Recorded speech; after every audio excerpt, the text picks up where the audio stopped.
Hello there. Last week I hit a milestone which honestly it boggles my brain when I think about it because we hit 1 million subscribers here on my channel.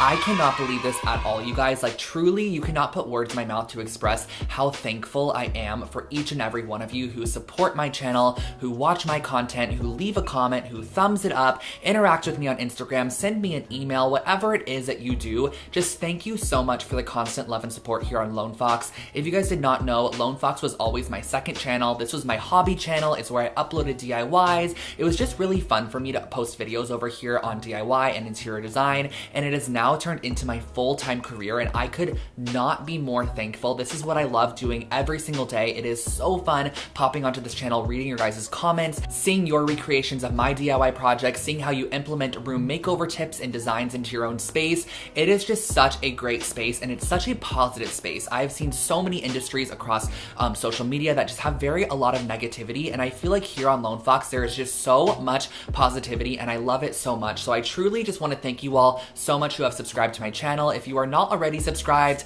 hello, my name is Drew. I post brand new home decor and DIY content every single week here on Lone Fox. This intro is definitely going to be a little bit longer than normal just because I have a 1 million subscriber giveaway that I want to talk to you guys about. I also have a little store promo, and then I'm also going to tell you guys about today's video as well, because we are going to be sharing with you 100 DIY home decor ideas, which is incredible. But I think I'm gonna go ahead and jump on into the giveaway. I have not done a giveaway here on YouTube in such a long time. I think my last one was when I hit 100,000 subscribers. We're at 1 million, which is crazy, and that definitely deserves a very, very big giveaway. So let me go ahead and dive on into the rules for that. So in honor of hitting 1 million subscribers, I'm going to be doing 2 different giveaways. There's going to be a US domestic giveaway, and there's going to be an international giveaway. And the reason for this is because my prize for the US winner is going to be a full room makeover. I am going to be picking one of you guys, and you guys can tell me which room in your space you want me to fully transform, and I will be purchasing absolutely everything you need. I'll be purchasing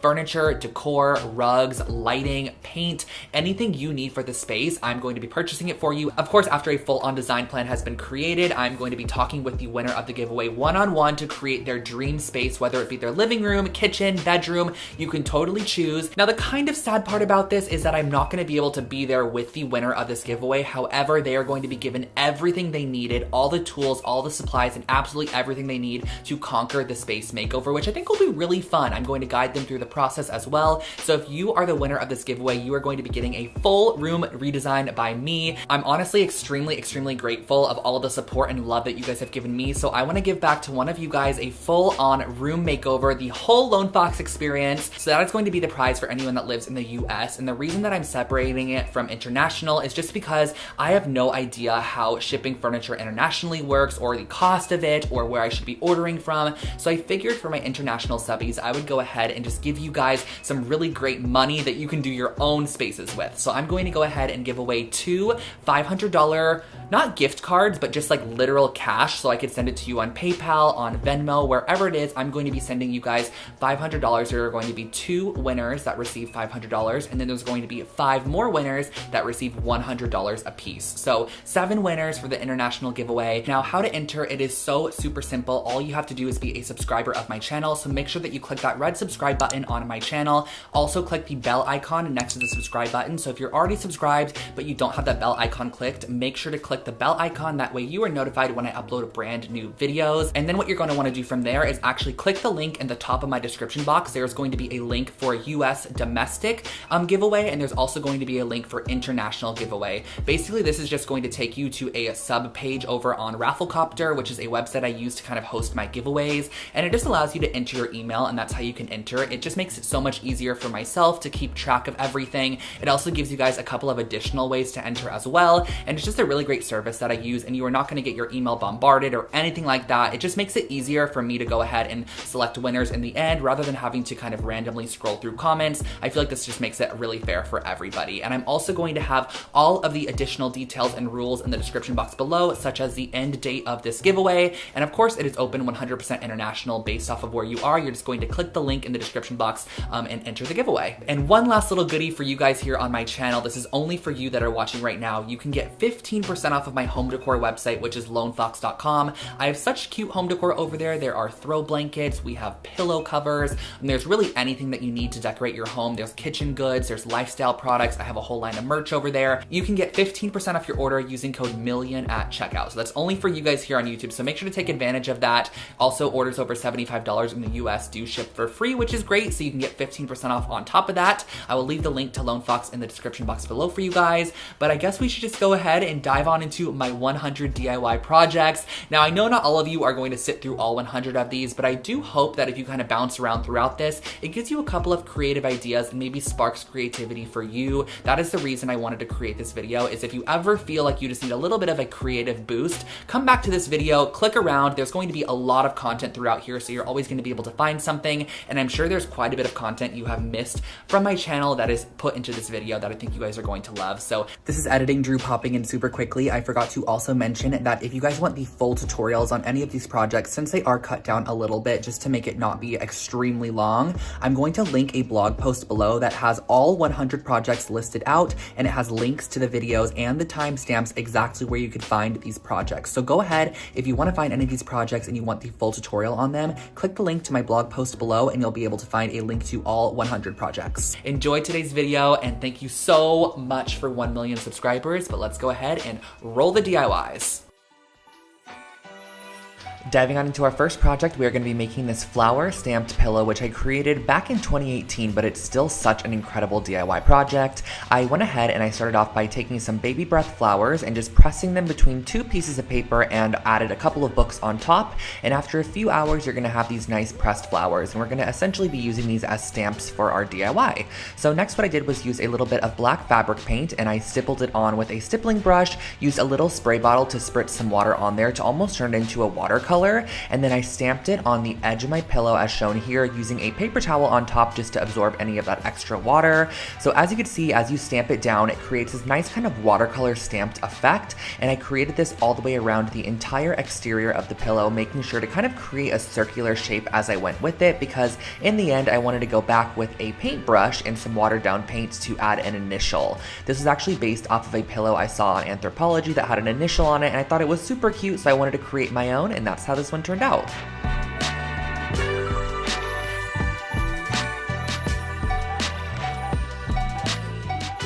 This next project is actually my first ever IKEA hack I uploaded to this channel, and I love it to this date. So I basically ended up using all 3 of these products here. I used the Frocta straps. I also went ahead and used the Alceda braided floor cushion, and also this little stool as well. And the process of creating this is actually super simple. So I just went ahead, I flipped the floor cushion upside down and flipped the stool upside down as well. As you can see, I got this from the As Is section from IKEA. And all you have to do, since I'm using those Frocta straps here, is go ahead and just mount the stool to the base of the floor cushion. Now the underside of the floor cushion has a nice kind of metal wiring. This allows you to intertwine your strap throughout and just strap it however tight you would like. And I also love how this project is totally reversible too. So let's say in the future you don't want to use this as a side table anymore, you could simply undo the strap and you still have all of your components that you originally started out with, and that finishes off this table.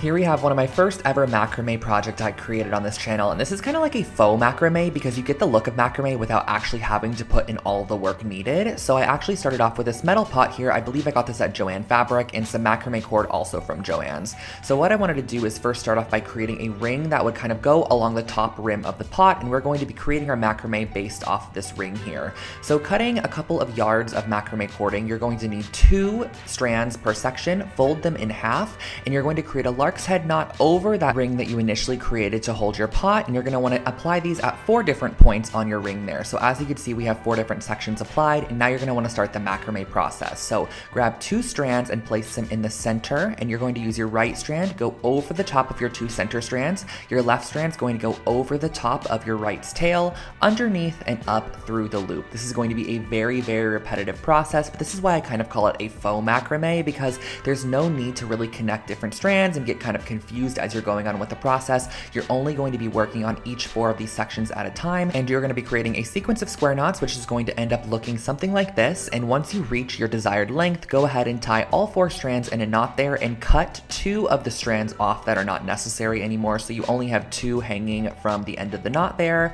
And then once you finish it off, just go ahead and tie all your strands together at the top and hang wherever you desire.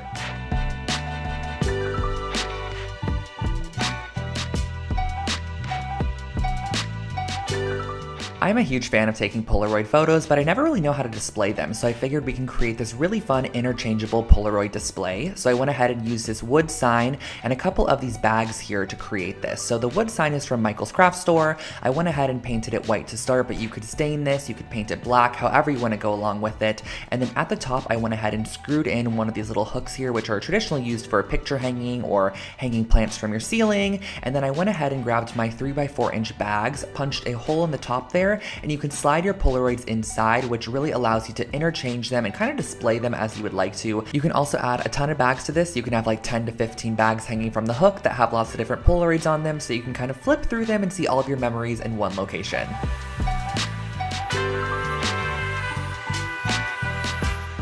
Next up, we have a fun dollar store project. This is wicker lantern lights, and all I did for this project was get some of these little wicker balls from the dollar store, and I went ahead and I spray painted them first with a brass spray paint. Now you could spray paint this however you'd like to, but I thought the brass would be nice because it kind of would make them look like metallized objects on top of your light strand in the end. So I went ahead and sprayed these with a brass spray paint, and once I was finished with that, I went ahead and grabbed my fairy light strand. Now the best way to put this through these wicker balls is honestly to look for larger holes in the wicker. That way you can kind of string it through like a needle and thread. So I went ahead and I strung through my light strand, and I made sure that a light was positioned right in the center of each wicker ball. And once the light was in position, I went ahead and added a little bit of hot glue onto either side to hold it into place, and that finishes off your little fairy light strand.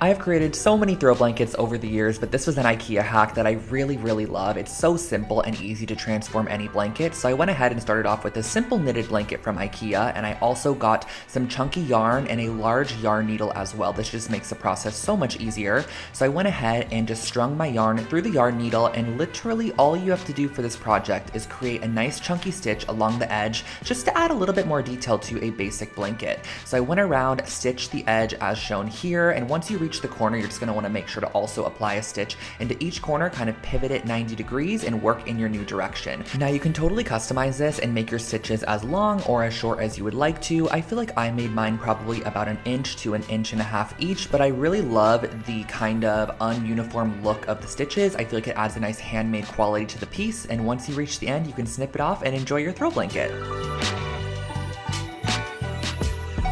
Here is a wall art project that is, again, totally customizable and extremely simple. So if you need something quick and easy, this one is for you. I started off with a couple of metal rings. Now you just want 2 varying sizes for this project, and I gave them a nice coat of black spray paint. But again, this is totally customizable, so you can spray it whatever color or metal finish you want to. Now I went ahead and I did a little lark's head knot of the gray yarn at the top there and just tied a little loop. This is going to be the top of our wall hanging where we are going to be hanging it on the nail.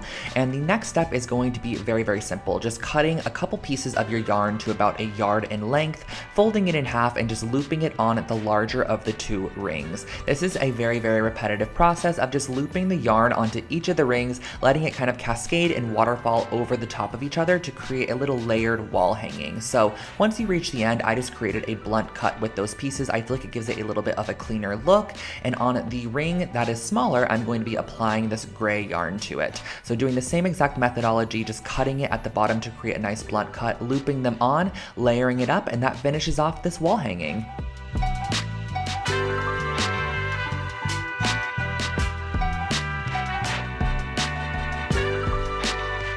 I remember this copper and concrete jewelry stand being a huge hit on my channel, so I'm really excited to kind of be reliving it right now. So you're going to want to go ahead and get a couple of copper pipe pieces along with some concrete and a mold that you're going to be using for your concrete. So I just used some simple concrete mix. You guys all know that I basically suggest the pre-sifted one that comes in the 10-pound bucket.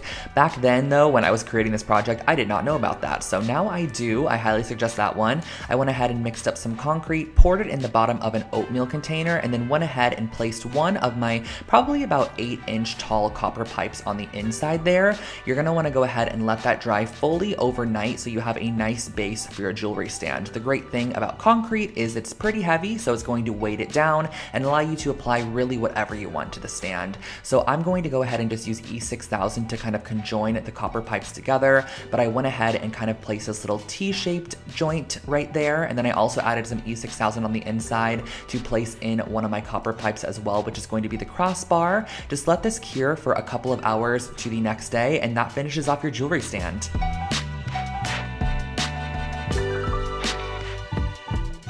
Bringing back another dollar store DIY for you guys. This was from a dorm video that I did, and the total cost of this project was $3.50. I used this cutting board on the left side, which I got at the 99-cent store, some nails, some string, and a pencil. So the first thing I did was actually just kind of trace out or sketch out a crescent moon shape, and then I went ahead and just dotted wherever I wanted the nails to be. I also added a couple of nail holes on the bottom, as you can see there, just to go ahead and allow myself to hang a couple pieces of jewelry off this or whatever I wanted to add to it. Now, I used really tiny 1/2-inch nails, which required me to go ahead and use a plier to hold it into place and then a hammer to securely press it into the wood there. And once you go ahead and hammer in all of your nails, I just went back with this black cotton cording, which I just kind of very no rhyme or reason applied it around the entire moon shape just to fill it in. I also went around the edge to give it kind of a nice clean finish, as you can see here, looping it around every single nail. This is just going to kind of finish it off and give the piece an outline. I just like the way that this looks a little bit more than when it is unfinished,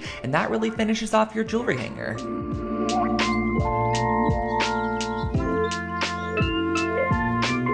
Moving on to our next project, I called this one Floral Globe Decor. Not sure why, because it is more so a fun paperweight or just a cute little shelf decor piece, but I went ahead and I used some resin for this project, a mold, and also some faux florals. So the first thing that I did was I actually sprayed my resin release spray into my mold, and then I pulled off a couple of these yellow roses here. I think I got these at Michael's or Joann's, but you can also get them from the dollar store for sure. So I pulled off a couple of those along with the leaves, and then you're gonna want it to mix up your resin. So the resin is super simple. It is equal parts of the resin and equal parts of the hardener. Just make sure to stir each one individually for about 2 minutes each, and then mix them together and stir for about 2 minutes as well. So as you can see here, I'm just mixing it up, making sure it's nice and incorporated, and then you're gonna go ahead and mix them together. So just pour one of the cups into the other one. The resin is now going to start its process of chemical reaction, I guess you could say, and you're going to pour that into your mold there. I then placed in my flowers. You could do flowers, you could do glitter, whatever you have that is small that would kind of fit inside of this resin mold would be perfect for this project. I just opted for the flowers there. I whipped up another batch of resin, poured it over the top to ensure that everything was fully covered, and then you're gonna let this sit for probably about 24 to 48 hours, and that finishes off your little paperweight.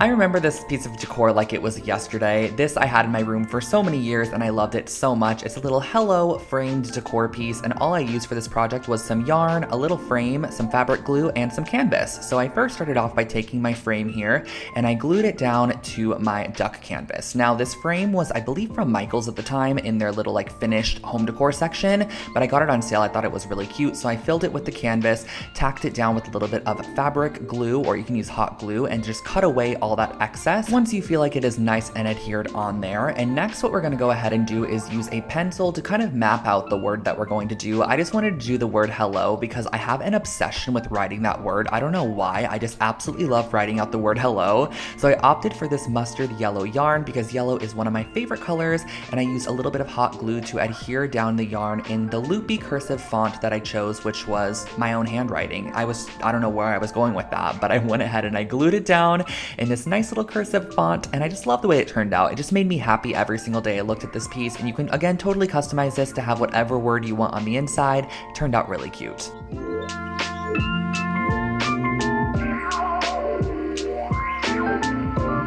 Here we have another IKEA hack for you guys. This was again one of my first ever IKEA hacks on this channel, and I went ahead and I got 3 of these scarf hangers here. And the thing I loved about these scarf hangers is that they actually had like this crocheted edging on them, which I think added so much detail. And I know that IKEA currently does sell these as well, but what I wanted to start off by doing was actually cutting off the little top hanger portion, and every single piece on this is just stitched together with a little bit of thread, so it's very easy to snip that thread and kind of detach the rings if you need to. But I wanted wanted to go ahead and detach the hanging portion and then reattach with a little bit of thread all of the rings together. So I went ahead and I attached 3 sections of this scarf hanger together with a little bit of thread, just doing a couple of stitches between each of them, and you're going to be repeating this process until you have all of your scarf hangers connected. This is so super simple and easy. Just kind of catch the thread, tie it in a good knot, and that really finishes off the process. You can go ahead and hang this on the wall and decorate with some cute little clothespins or little hooks if you have them. I just used this as a cute little inspo board at the time, and I love the way that it ended up turning out.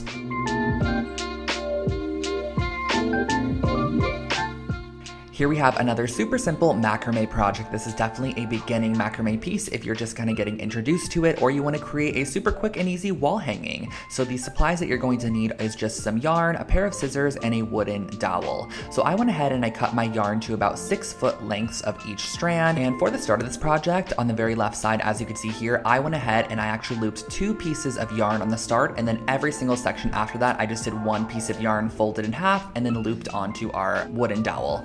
So moving on from there, you're going to be creating, again, more square knots. This project only requires square knots, so it is very, very simple. A square knot is left over right and then right over left, and you're going to be doing this all the way down with the neighboring strand. So you're going to be grabbing a strand from one side, the strand from the neighboring one, and tying them together, and it's going to cascade downwards into a triangle shape until you reach the very end. So I went ahead and just repeated the process all the way down. You can actually go in and swap colors if you'd like to, and I also think it would be fun to go in with macrame cording instead of yarn, to use the macrame cord as the base of the project. And then once I was done, I went ahead and I hung it on the wall, and I used a pair of scissors to just trim away the excess yarn into an arrow shape. I feel like this really gives this piece a little bit more shape and overall a little bit more interest.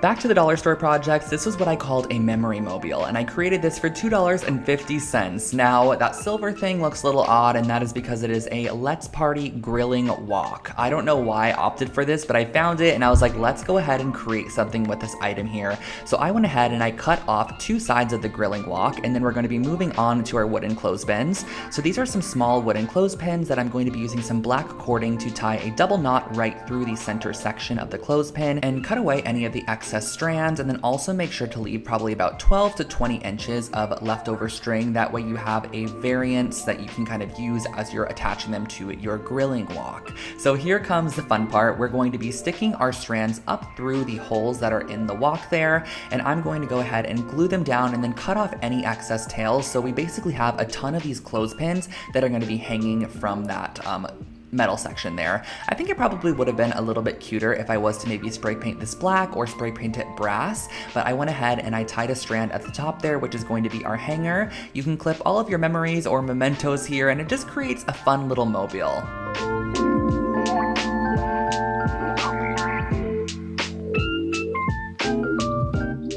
Here we have a super affordable take on a mixed metal wall hanging. So this is a moon phase wall garland, and what I used for this was some chipboard, some spray paint, some chain, some wire cutters, and that was pretty much all for the project. So I started off by spraying my chipboard, or my thick kind of heavyweight cardstock, with some copper spray paint, and then I went ahead and I cut apart a lot of these pieces of silver chain. Now if you want to, you can go ahead and use copper chain as well, but I wanted to go in with silver chain and kind of have that mixed metal look. I really love that when it comes to minimalistic wall art. I think it adds a lot of detail and interest. So I went ahead and I cut those apart, and I actually just hot glued those on to the chain, which I would never do nowadays. I would definitely use a jump ring if I was to recreate this project, but I think back then I didn't have jump rings, and honestly this was going to be a super lightweight project in the end, so I knew the hot glue was going to hold for sure. And I think the varying lengths of silver chain across this piece kind of give a lot of detail. If you had everything at the same level, it honestly in the end would kind of just look a little bit boring. So I love mixing up the lengths of chain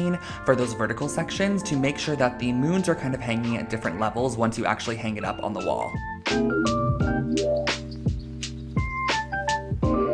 And this is what the chain base is going to look like. And the next step is going to be cutting out some moon shapes. So you can totally print out some shapes if you'd like to, or you could freehand them like I did. I just kind of penciled them onto a piece of paper, cut them out. I love the organic look of it, and I just glued them on with some hot glue, and that finished off your wall hanging.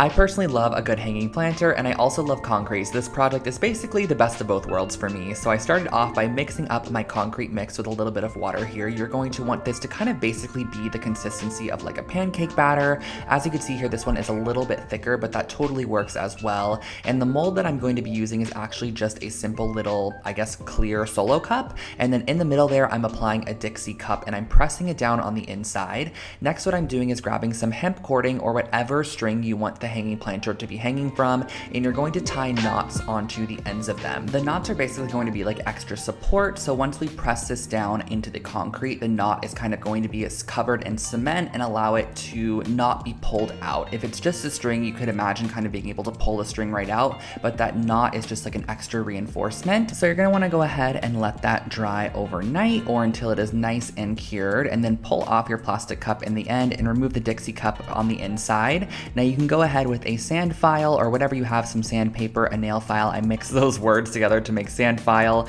to sand away any excess concrete. Tie your strings into a loop at the top, and that finishes off your concrete planter. Now this next project is actually one that was inspired by anthropology. I bought a wall hook a while back and so many people were like, can you please like recreate this on your channel? And so I did. I basically found this wooden wall hook blank from Michael's or Joann's, some craft store, and I ended up spraying it with my brass spray paint so it had the similar brass look to the anthropology piece. And then I went ahead and Googled the constellation for Leo. That is what I personally am, but you can totally change this up for your own star sign. I just did Leo for myself, and then I went in with a little bit of black acrylic paint and just dotted this on wherever the stars were in that constellation. And then I connected them with some lines and just kind of cursively wrote Leo at the bottom. I guess it's kind of lucky that I'm a Leo because I didn't have to write that much. And then around the edge, I went ahead and I just did a little dotted kind of pattern just to add a little bit more detail, and that finishes off your wall hook. This brass mirror here is one of my favorite DIYs I've ever created. I've actually done a couple different versions of it on my channel throughout the years, and it's just such a fun project to create. So all you're gonna need for this is actually some artificial flowers and a mirror of choice. So these artificial flowers are just from a craft shop. You can get them at the Dollar Tree or Joann's, Michael's, wherever you wanna get them from. And I just went ahead and started by giving them a good dousing of brass spray paint. And this is actually going to just be our first layer of spray paint, kind of just to give an overall coat of that brass color. And next what you're gonna want to do is actually kind of find the placement on your mirror for these pieces and use some heavy duty hot glue to glue and adhere them down to your mirror. So once you have them all glued and adhered down, this is where we're going to go in with our brass spray paint once again, making sure to cover up any of the mirror sections and really thoroughly coat those pieces in that brass spray paint to give it a full-on finished look. And of course we're going to need something to hang this up with, so I didn't want to use this white yarn here, so I just actually sprayed it with the gold spray paint and it ended up looking great in the end. I adhered it on the back side of our mirror and that finishes it off.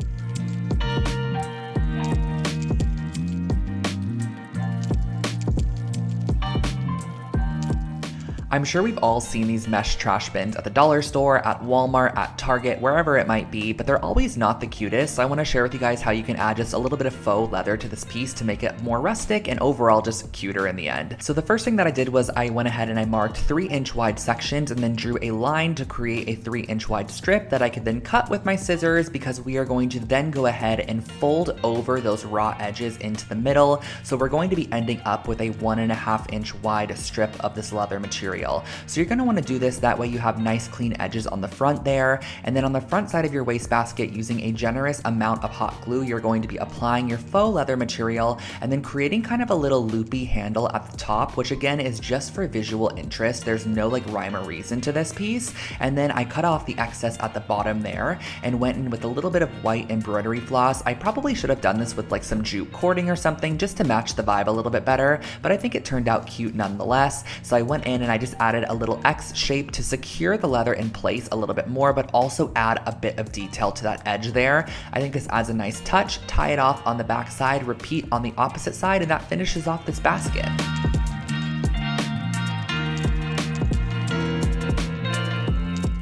This chunky tassel blanket is one of my favorite throw blankets I've ever created. I actually still own it to this date and style it all the time throughout my apartment. So I started off with this blanket base, which was actually from Target, and then I went ahead and I grabbed a couple of yarns that I thought that kind of complemented the blanket, and I cut them into 12-inch long sections. And you're gonna want a ton of these to create a ton of different tassels along your piece. So I'm using a really chunky wide crochet hook to go through the knitted section of this blanket, and I'm going to then go ahead, fold my yarn in half, and pull it through the loop that we created with our crochet hook. So you're gonna pull through all those strands of yarn.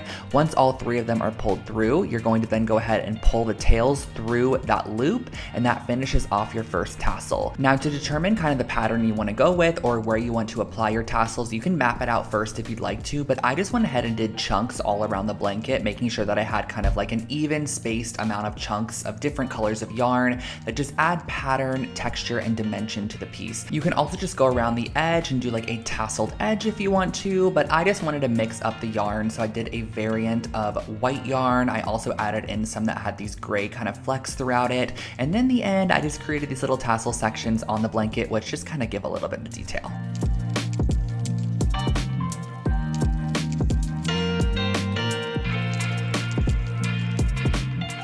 This sunburst mirror here was actually the first project I ever shared on my YouTube channel. This is my first ever DIY project that I created, and I really think it's still really cute, honestly. So I started off with an 8-inch round mirror, and I used 2 different sizes of popsicle sticks. I used these longer, kind of skinnier ones, and then I also used your traditional ones as well. The first thing that I did was I went around the bottom lip or bottom edge of our piece with the longer, skinnier popsicle sticks and hot glued them into place where I wanted them to go. And once you have them all glued down, it's gonna look something like this. But as you can see, it just kind of seems a little bit boring. So in between each of the popsicle sticks, I actually glued a vertical popsicle stick, so it was kind of sticking upwards, which just adds dimension to the piece. I feel like every one of these voiceovers, I'm like, it adds dimension, it adds texture, but it really does. Like, I think this adds a nice bit of visual detail. So I went ahead and I added a vertical popsicle stick just glued in between all of our longer sticks. This also kind of gives a height variant. So as you can see, the first layer of sticks is a bit longer than the second layer, which I love. And then on the back side, I just glued down a little ring of macrame cording to hang it up on the wall, and that finishes off your new sunburst mirror.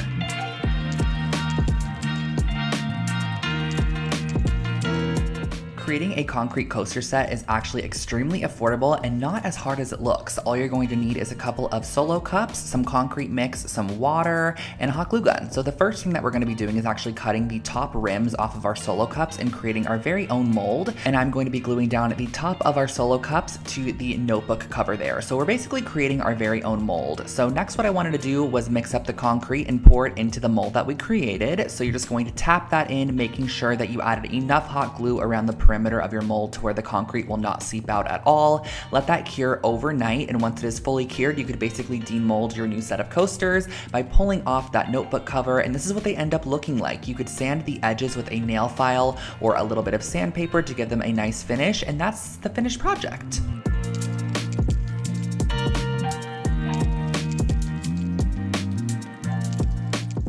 Next up, we're going to be making this DIY macrame, really cute kind of like lantern candle holder. So I'm going to be using a mason jar along with some hemp cording. And the first thing that I'm going to be doing is measuring out about 2 yard sections of my hemp cording. And you're going to need, I believe, 6 pieces in the end, 6 or 8. So what I'm going to be doing is starting out by gluing down my pieces in the center here. So I actually did end up using 8 strands. And you're going to want to glue them so that you have all evenly placed out 8 sections on the bottom of your mason jar. And then I added a little bit of hot glue to hold them into place as I started the macrame process. But this is just, again, a very repetitive process like a couple of the earlier projects.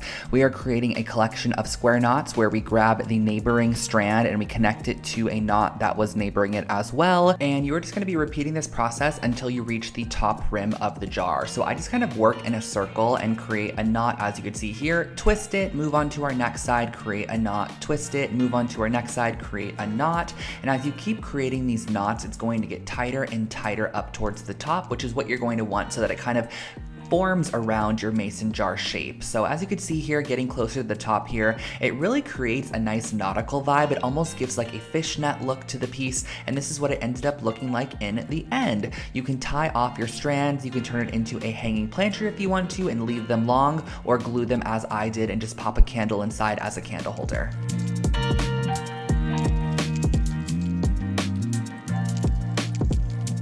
Cork is another really fun material to work with, and it's also super affordable. I got these cork sheets at the dollar store, and I wanted to turn them into some geometric wall decals, which you can just use as wall decals if you'd like to, but you can also actually pin things into them and use them as kind of like a little pegboard. So the first thing that I did was I just created triangle shapes out of the square shape, and I highly suggest using an X-Acto knife for cutting cork. It is so simple and easy. All you have to do is just kind of create a couple of strokes across using a ruler, and the cork will cut nice and smoothly. So I went ahead and I created these. I also went ahead and created some smaller ones as well, just using 1/4 of the cube. And in the end, I had all these different triangle shapes, which I could then go in and add a little bit of painted detail to. So using a little bit of Scotch tape, I just applied that on the edge there. And this one in particular, I wanted to have a nice little white edge. So I went ahead and I added some white acrylic paint on there. I also painted some fully white as well. And once you're done, you can pull off your acrylic paint and you can just attach these to the wall using some 3M mounting squares, and that finishes off this project.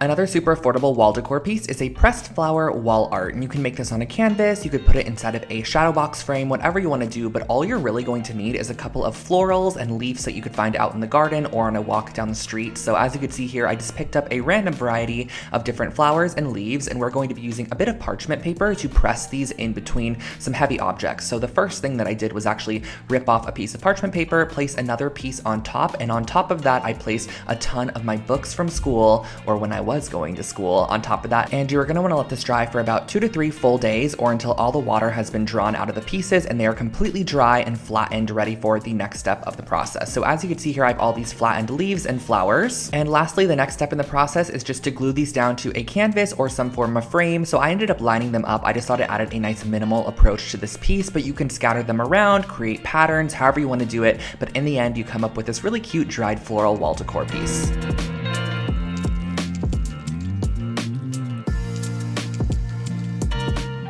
Whenever I create these IKEA rugs here on the channel, you guys always love them so much, and this is going to be one of the designs that I've done. I believe I've done about 3 to 4 of them, but I'm using the Lohals rug, which is basically a jute knotted rug from IKEA, and I'm also going to be using some masking tape to mask off any sections that I want to apply the spray paint to. So as you can see here, I applied 2 borders that ran horizontally, and then I applied a ton of vertical strips, and each one of these vertical strips took up about 2 different knots. So I kind of used my knots as measurement, and my masking tape that I used, which I believe was about 1 inch wide, ended up covering 2 full knots. So I was able to kind of measure out as I went, and then I went ahead and applied on my paint here. So I'm just using a regular white acrylic paint. Now, since I've actually created a couple of these rugs since this project was created, I highly suggest using spray paint as opposed to just acrylic paint. Honestly, it is so much easier. You can just spray right over the top of your masked area, wait for it to dry, peel it off. I also feel like the paint goes on so much more opaque as well, and if you do this process, you could apply a clear coat on top to lock it in.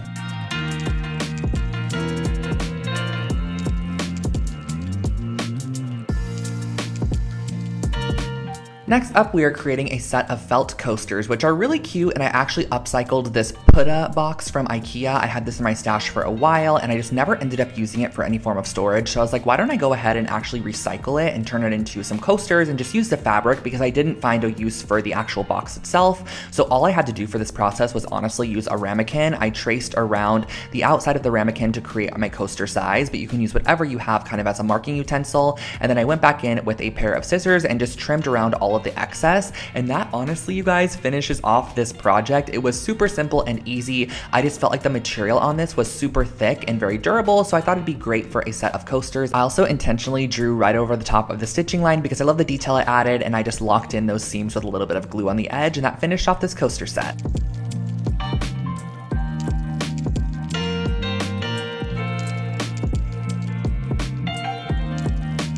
This project here, you guys, really takes me back because this was such an old DIY that I created, but honestly, it's still such a cute concept, and you can totally use this on really anything that is glass and kind of create a frosted glass look. So the first thing that I actually did was just grab some regular old printer paper, and I'm going to be cutting out some triangle shapes, which are going to be our masks. So I cut a 2-inch wide strip of paper, and from that paper, I went ahead and freehand cut a couple of triangles. I just like the organic shape of a freehand cut triangle as opposed to measuring them all out. I think it kind of adds a little bit bit more of a boho element to this piece. And I went ahead and I actually adhered these down with just some water-based glue, just an Elmer's glue stick, because it's super easy to remove from glass. It's kind of just a temporary fixation at the moment. And then what I went ahead and did was actually spray on top of it a coat of sea glass spray paint. And as you can see, when you go ahead and remove those masked triangle sections, it reveals the shiny clean glass underneath, and you have a frosted glass over top, which overall gives you this kind of nice embossed etched look.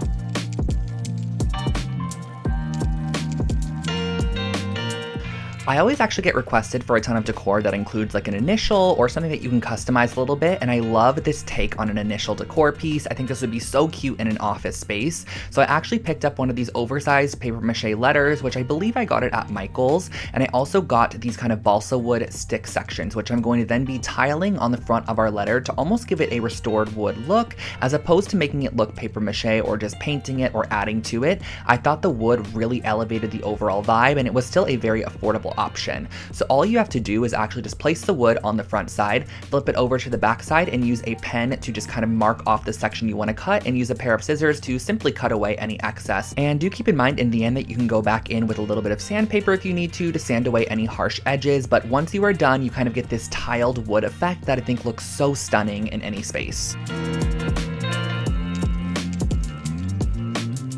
For our next project, I really wanted to create a functional DIY with supplies that I already had in my stash, so I ended up opting for using a coat hanger from IKEA, one of the wooden ones, and some thick gauge brass aluminum wire. Now this wire is super easy to bend, so all that I had to do to start was just kind of wrap it around very haphazardly. There is no rhyme or reason to this at all, and as you want to add a hook to your piece, all you're going to do is kind of create a stick section that comes off of your coat hanger. As you can see here, I bent it in half at the end and then brought it back up to the start, where I'm able to then continue down the length of my coat hanger. So as you're wrapping this around your coat hanger, I just did it very organically. There was no rhyme or reason to this in any way, and as I wanted to add a hook again, I went ahead, I created my hook section by bending the wire in half, bringing it back up to create a little hook shape, and then I went ahead and I sprayed the top with a little bit of brass spray paint, and that finished off this project.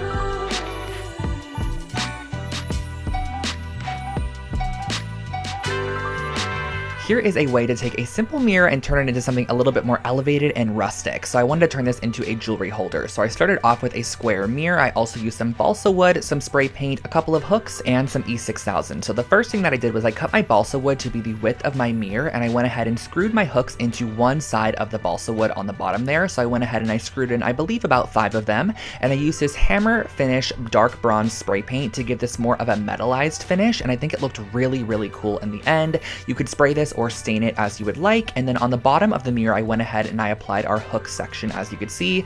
And on the top of the mirror, I just applied the other wood section just to kind of make it look like it is framed off. And on the back side, you're going to want to also allow it to be hung up. So I used a little bit of chain that I had in my stash. I used E6000 to adhere it down. Once it was fully dry, you could hang this up and store your jewelry.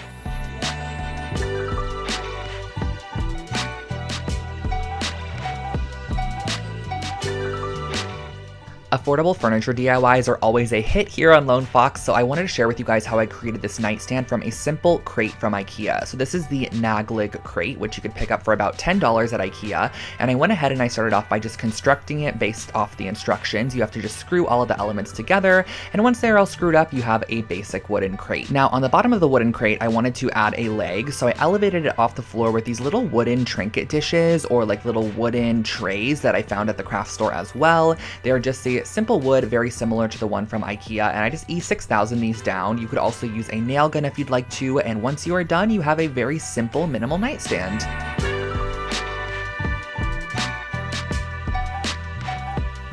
This next piece of decor is a great way to add more of your accent color throughout your space because it's totally customizable. You can select the colors of yarn you want to go for, and the first thing that you're going to want to do is actually tie a piece of yarn across the bottom side of this ring here. This is going to be where all of our other yarn sections are going to be hanging off of, and I suggest starting from the bottom. That way you could build up and layer your yarns as needed. So all we're doing here is a simple lark's head knot by cutting a little bit of yarn, probably about 6 inches long, because you could trim it after if needed, and attaching it to the yarn piece that we added on originally. So I just varied up my yarn a little bit. I did a little bit of the white fleck and also the yellow on the first section, and then here on the second section I opted for this twisted yarn that had yellow and white in it. I added a little bit of blue, and then on the third section at the top I just filled it in with a couple more colors. So once you are completely done, it'll look something like this. You could trim off the excess, and here's your decor piece.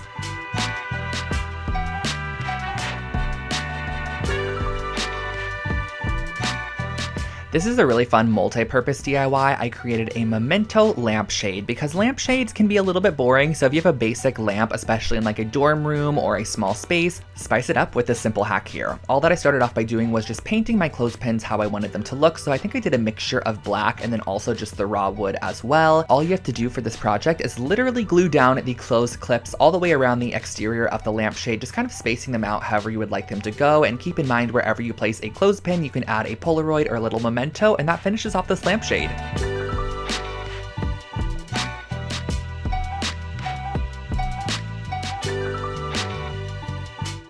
It's actually really fun redoing these voiceovers because I forget how many fun projects I could recreate currently that I would love to have in my apartment, such as this wool magazine holder. These are super affordable. All I did was I picked up this gray toned felt from the craft store. Each felt sheet costs under 50 cents and I cut it in half to start. Then what you're going to want to do is actually fold it into thirds like this. That way you have nice clean edges on the front side and it doesn't have any cut edges. I ended up using some Fabri-Tac adhesive to glue it down on a third of the piece. Then I added a little bit more adhesive on top of that, folded it over once more, and you have a nice tripled up felt piece, which you are going to want to make 2 of. And then once you have both, you're going to glue them together just about an inch on the bottom. Just glue these 2 strips together, let them dry. Once it is dry, use a push pin to secure it in the wall and place your magazine inside.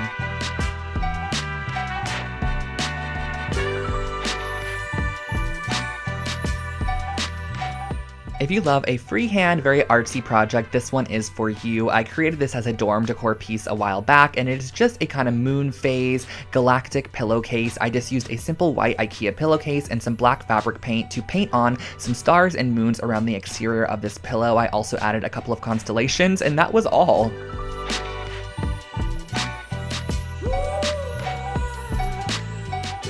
I still to this day create these reworked sweaters for Christmas gifts or birthday presents. All you're going to need is a couple of old sweaters. This is a Champion and also an Illinois sweater from H&M. And all I did for this project was just cut the sweaters directly in half down the middle. The great thing about this project as well is that you can actually get 2 finished sweaters from your 2 original sweaters. So it's not like you're scrapping any material at all.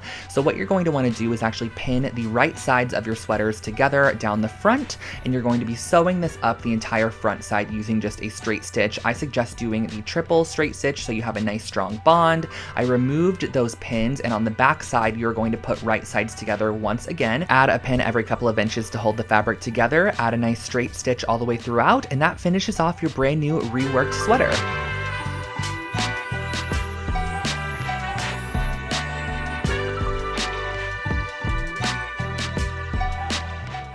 A couple years back, I received a Lalapo candle for Christmas, and it had a really funky kind of hammered metal tin container that it came in, and I wanted to recreate my very own for a fraction of the price. So I found this metal tin here on Amazon, and I literally went to town on it with a hammer, just hammered it all the way around, gave it a very distressed and just unique look. So as you can see, these are going to be our candle canisters.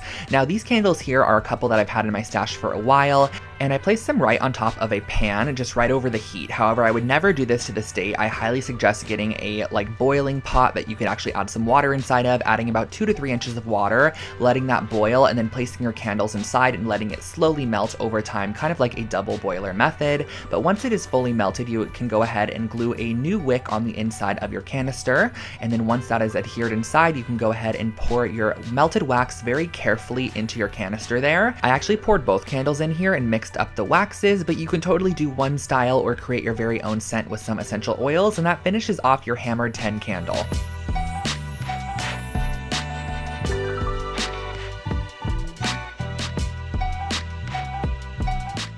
This pillowcase was such a fun one to recreate. It was inspired by an Urban Outfitters one that I believe cost around $80, and I knew we could take a simple IKEA pillowcase and create our very own with just a little bit of black fabric paint. So I started off by cutting off any of the tags and using some black fabric paint to paint on the shape of an eyelid, just like a very organic kind of half circle shape. And from there, I went ahead and I added on some eyelashes to this piece as well. If you guys can see, the brush that I'm using has a very flat top, and it's almost the width of of all of the lines that I'm creating, which I just find makes it a little bit easier when freehand painting like this.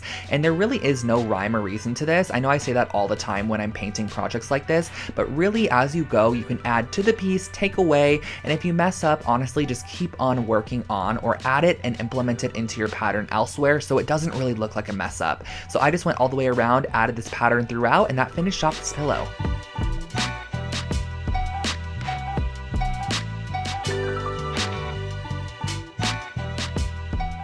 Another oldie but goodie was this geometric wall hanging. I remember when these geometric shapes were super trendy in interior design, and if it totally matches your style currently, this is a project you should definitely recreate because it is super simple. But a humongous pointer I can give you for creating this project is to work on top of wax paper or parchment paper and just basically lay your sticks down and apply glue on top of them. That way you're not adhering everything together and having to wait for it to dry and it's sticking to your surface. Just work on top of a wax paper or parchment paper and it will easily be able to be removed. I also use the tip of my hot glue gun to kind of melt down any excess hot glue sections. So I created these 3 almost pinwheel style shapes and I attached them together using a little bit of yarn. You're just going to use about 8 inches of yarn between each section to attach them together. Once you reach the end, just tie a little loop at the top that you can hang it off with, and that finishes off your brand new wooden geometric wall decor hanging.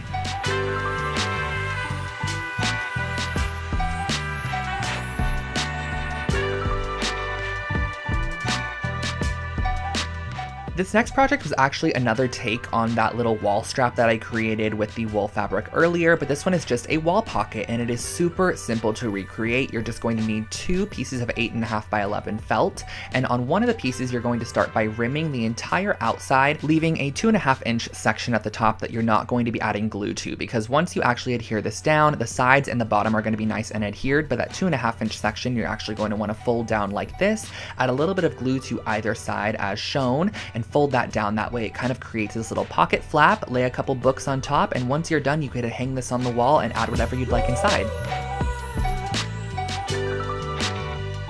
This little trinket box turned out super cute, but honestly the technique that I used to create a crackle finish is just a fun one to have in your DIY skill set. So you're going to definitely need some Elmer's glue, some acrylic paint, and a wooden box of your choice. So the first thing that you're going to want to do is actually go ahead and paint it with the color that you want your cracks to be. So I went ahead and painted it white to start. You could paint it gold if you'd like to and kind of have a gold crack underneath black, which I think would be really pretty, or you could paint it however you'd like. The next step is going to be applying a generous layer of Elmer's glue on the top section that you're going to be applying, and then right over top of the Elmer's glue before it can dry, literally immediately after applying it, go ahead and apply on a layer of your acrylic paint, and as it starts to dry, the glue will actually separate the paint and create a cracked finish, which is really great. So the thicker the glue you apply, the thicker the cracks, and if you want daintier cracks, just apply a thinner layer of glue. Here's a fun DIY on how to turn your basic pillowcases into these gradient dyed pillowcases. You're just going to need some RIT dye. I use the powder form, a couple of cups, a paintbrush, and your pillowcases. So the first thing that I started off by doing was adding the same amount of water into each cup, and I did use warm water. And next what I did was I actually varied the amount of dye pigment that I applied to each cup. So the first cup I added 1 teaspoon, the second cup I added 2 teaspoons, the third cup I added 3 teaspoons, and so on from there. That way we have an array of pigmentation. And I went ahead and I started off with my darkest color first because it's just easier to start darkest and go lighter. So I applied about a 2-inch strip of our darkest color and worked my way down to the lightest section, probably only applying water at the very end. So as you can see here, this is what the gradient dye is going to look like. Wash out the excess dye and style with a couple of cute throw pillows. If you're wanting to DIY a gift for your friend this year, I highly suggest these really cute best friend pillows. Basically, all I did was I grabbed some velvet fabric, some chunky yarn, Fabri-Tac adhesive, and a pair of scissors. And the first thing that I'm going to do is lay out my velvet fabric and just kind of freehand a heart shape or half of the heart shape. So as you can see here on the left side, my fabric is folded in half. That way when I cut out this shape, I'm going to have 2 of them. So the first thing I did was I freehanded out half of the heart, then I cut it out with some fabric scissors. Next, what I did was I went ahead and I created a little crack down the center. You can totally make this a straight line if you want to, or you can kind of make it jagged like this. I thought it added a cute little element to the piece. And you're going to need 2 pieces for the left side and 2 pieces for the right side. And once you have those cut out, just make sure that you're pinning the right sides of the fabric together, or pinning the sides of the fabric that you want to show on the outside sandwiched together. And then go ahead and sew the outside of this and leave about a 3-inch section opening. That way you can fill it up with your polyfill or your recycled materials, whatever you want to put inside to fill up your pillow there. So as you can see, once they are both completed, they're going to look something like this, but I did have to add a little best friend detail on the front there. So I just used my Fabri-Tac adhesive and just freehand wrote out best friends, and it kind of cascades across both pillows because once you put them together, you're going to be able to read the full message. But I love the idea of having both of them kind of separated, but you still understand what it says, and that finishes off this pillow.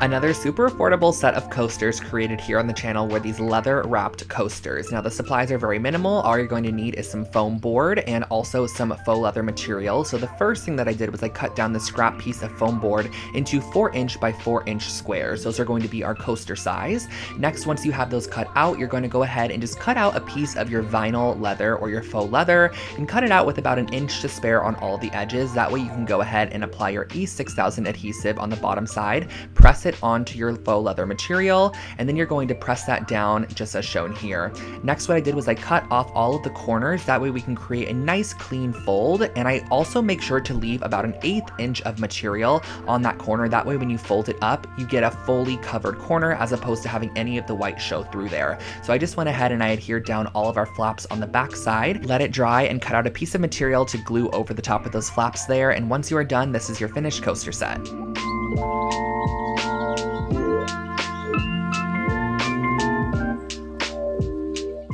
This eucalyptus wall decor is a great way to add a minimal touch to your space. It adds a little bit of greenery, but also a fresh scent of eucalyptus. So all I did was I actually went ahead and I purchased a fresh sprig of eucalyptus from the grocery store, and I'm going to go ahead and just cut off a couple pieces that I like as seen here, and then I'm going to be wrapping around the top of them with a piece of string just to kind of finish off the edge and give it a more polished look for our wall hanging. Tie off your string at the end and leave probably about 2 to 3 feet of excess string. That way you can vary the lengths as you apply it to our wooden dowel a little bit later. So just go ahead and tie these off onto all of your pieces of eucalyptus that you want to add. I believe I did an odd number of about 7 pieces. So once you have all of your eucalyptus all strung up and ready to go, we can start applying this to our wooden dowel.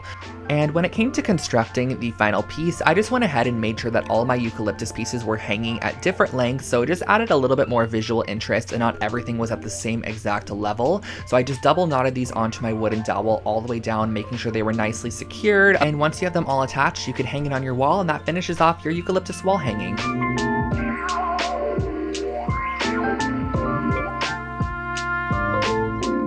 This next project is an IKEA hack where I basically took these wooden cutting boards and I measured 1 inch in on each of the corners and I marked the inch in spot. That way we can know where we're going to be drilling our holes later, because we are going to be turning this into a hanging shelving unit. And this project turned out so cute. I love the way that it turned out in the end. So I just went ahead, brought these pieces outside and used a drill bit that was wide enough for the rope material that we're going to be using here. So as you can see, I got this rope here at the Home Depot. It is a simple nylon rope. And the first thing that I did was I grabbed 2 pieces of my rope and I folded it in half at the very middle point and I tied it in a knot as shown here. Next, what I did was I measured down about 18 inches from our knot and I just made a little marking on our piece because that is exactly where we're going to be tying our knots on each section. Now the knot is what's going to be holding our shelf in place, so you're actually going to want to make sure that all of your knots are in a very similar spot. That way your shelf is very level and it's not off center, because if you have knots that are hanging lower on one side, your shelf is then going to hang lower on one side as well. So using a ruler, measure down about 12 inches, make a marking, and just make sure that you tie your knot in the same spot once again. The great thing about this project is you can totally adjust the knots as needed. They're not anything that is super tight, and once the shelf actually sits on top of the knot, it kind of tightens itself naturally. You can hang this up and enjoy your new hanging shelf.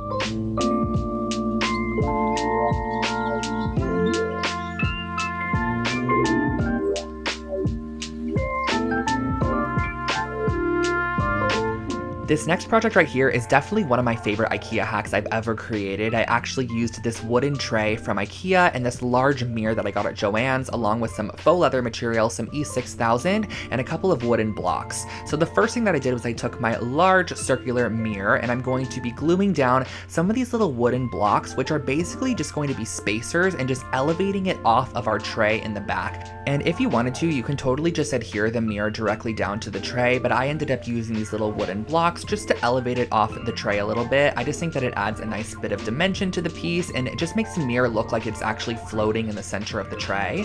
And next what I did was I grabbed this faux leather material and I'm cutting out a 3-inch wide section. And you're going to want to make these strips down the longest side of your fabric, because we're going to want very long strips. That way we can create the band that's going to wrap around the outside of our mirror and just give it that very rustic, elevated appearance. So using a little bit of hot glue, I just went ahead and I adhered this down the entire strip there, just making sure that I folded it in half. And the reason that I did fold it in half was just to save a little bit of my material. I knew that the folded in half section, or the ugly side, can face the back of the mirror, which is going to be against the wall. So what I did was I just adhered my strips together, and then I E6000 them on the outside of my mirror using clothespins to stick them down as the adhesive dried. Now what we're going to be doing towards the top here is creating this little section, which is kind of like a triangle, and you're going to want to adhere these two strips together there, place a book on top, let it dry, and once it is dry you can hang it on the wall.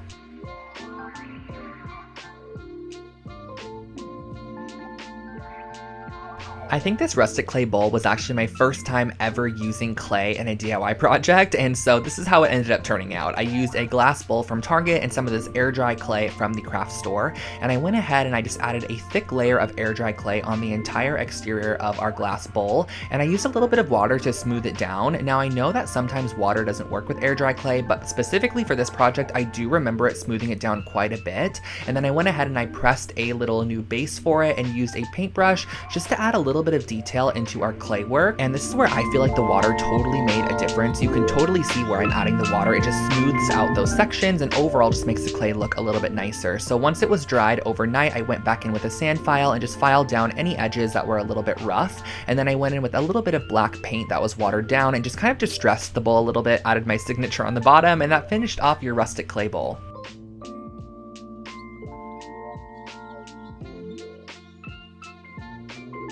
As many of you guys know, I love making throw pillows here on the channel, so here is a geometric yarn pillow that's really fun to recreate. I just used one of the Vigdis pillow bases, some white yarn, some Fabri-Tac adhesive, and some scissors. So all I started off by doing was grabbing a ruler and just kind of creating a couple of geometric shapes on the front side of this pillow. These shapes are kind of just going to act as a basis for our geometric yarn designs that we're going to be creating on top there. So as you can see, for the first one here, I actually cut every single individual piece of yarn all the way across, but as I worked on this pillow a little bit more, I realized that I can just make the yarn kind of loop back and forth, and I was going to be creating a border on it, as you can see here, with a little bit of yarn in the end. So I knew that those would be covered. So I just went ahead and I created these little sections on the front of the pillow, filled them in with yarn, and once they were done, it just reminded me of a piece you would see at Target.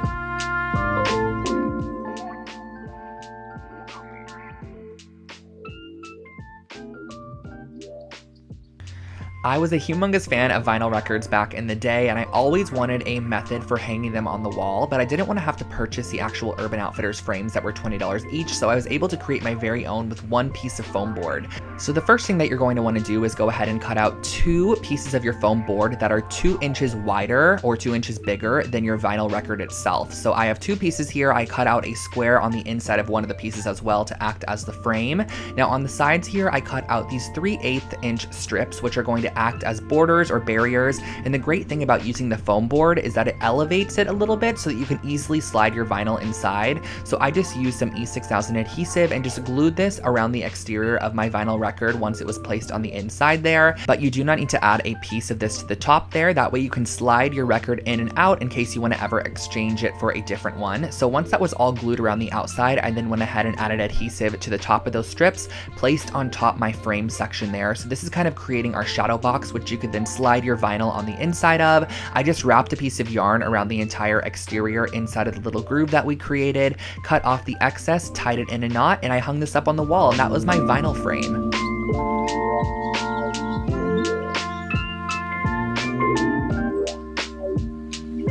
This next wall art piece was actually inspired by a piece I saw on Anthropologie's website, but it was $600, so I opted to create my very own piece using this $30 gold frame from Target. I took out the paper on the inside and traced it onto a piece of heavy-duty watercolor paper, and I'm just cutting that out there, and I'm going to start by using this golden paint in the color Carbon Black and mixing it with a little bit of water to create my very own watercolor. Next up, using a very thick watercolor brush, I'm kind of just going to start tracing out a couple of loopy shapes on the right side of this piece of paper and drag it over, following my reference photo to create a couple of other lines as well. This is definitely a super abstract piece of artwork, so there is no rhyme or reason to this piece whatsoever. And I did also go ahead and darken up some of those sections using the paint just right out of the tube, and once I was done with it, I let it dry, popped it back in the frame, and that finished off this wall art piece.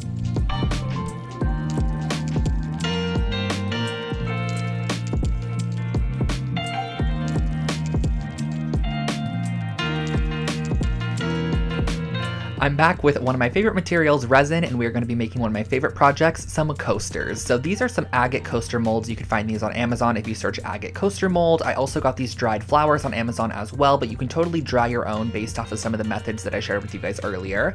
But the first thing that I want to do is go ahead and mix half and half of our resin together. So you're going to want to use equal parts of resin and equal parts of hardener. I just find it a lot easier to measure them in 2 separate cups. That way you know that you have equal parts, because if you don't, it's not going to cure properly. So once you do have them mixed up, go ahead and stir it for a couple of minutes and add your glitter. Now, the glitter goes such a long way, you guys. I thought what I added was a small amount, but it ended up being quite a bit. So I stirred it throughout my resin, and then I poured a thin base layer into the mold itself. That way I can just go ahead and start placing in my flowers and give them something to grip to. So I placed them right on top, positioned them into the position I wanted them to go into, and then I filled and topped it off with the rest of the resin material. You're going to want to let this dry overnight for about 24 hours or so, and once they are fully hardened and cured, you can just pop them right out of the mold, and you have these really, really cute coasters. However, I wanted to elevate mine and take them just one step further, so I'm using some of this brass gilding paint. Just go and carefully paint around the edge of these coasters to give them kind of like a metallic finish on the edge. I just think it kind of locks in the design, and that finishes them off.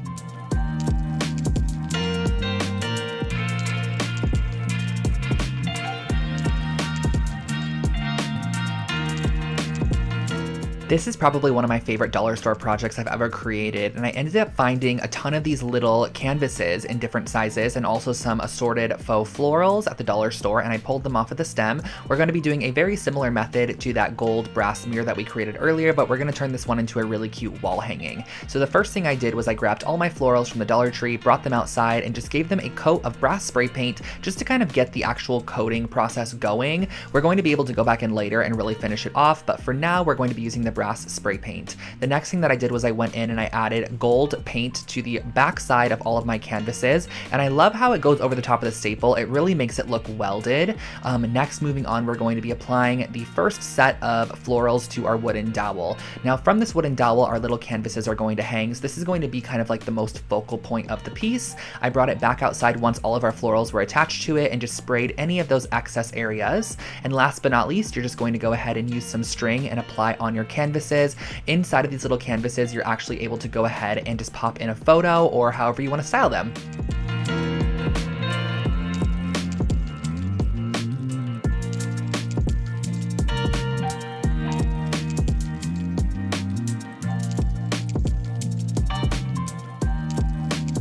One of my most viewed videos on my channel is actually this IKEA hacks video where I turned this Trampa doormat from IKEA into a really cute, just customized doormat. So all you're going to actually need is some black paint and a paintbrush.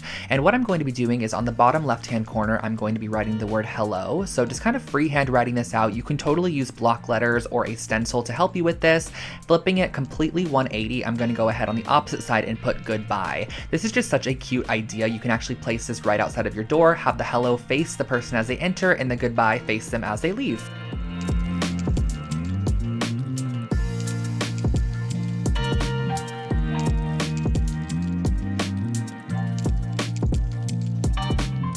Of course, I had to include a little bit of DIY organization. So I picked up these little folder or paper holders. These are from IKEA. They're just made out of cardboard. And I wanted to transform these into kitchen organizers for my friend James's kitchen. So we ended up going ahead and using some navy blue paper, which matched the color scheme of the kitchen. And I went ahead and just kind of wrote on there what was going to be in each of them. And after I cut them out, I went ahead and added a little white border as well. This is totally optional. You can add it or not, but I just thought it added a cute little touch to the piece. And then all you have to do on the front side of your organizers is just glue them towards the top there, and that finishes off these organizers. They slip nicely into drawers, and you can pull them out whenever you need any of the supplies that are on the inside of them.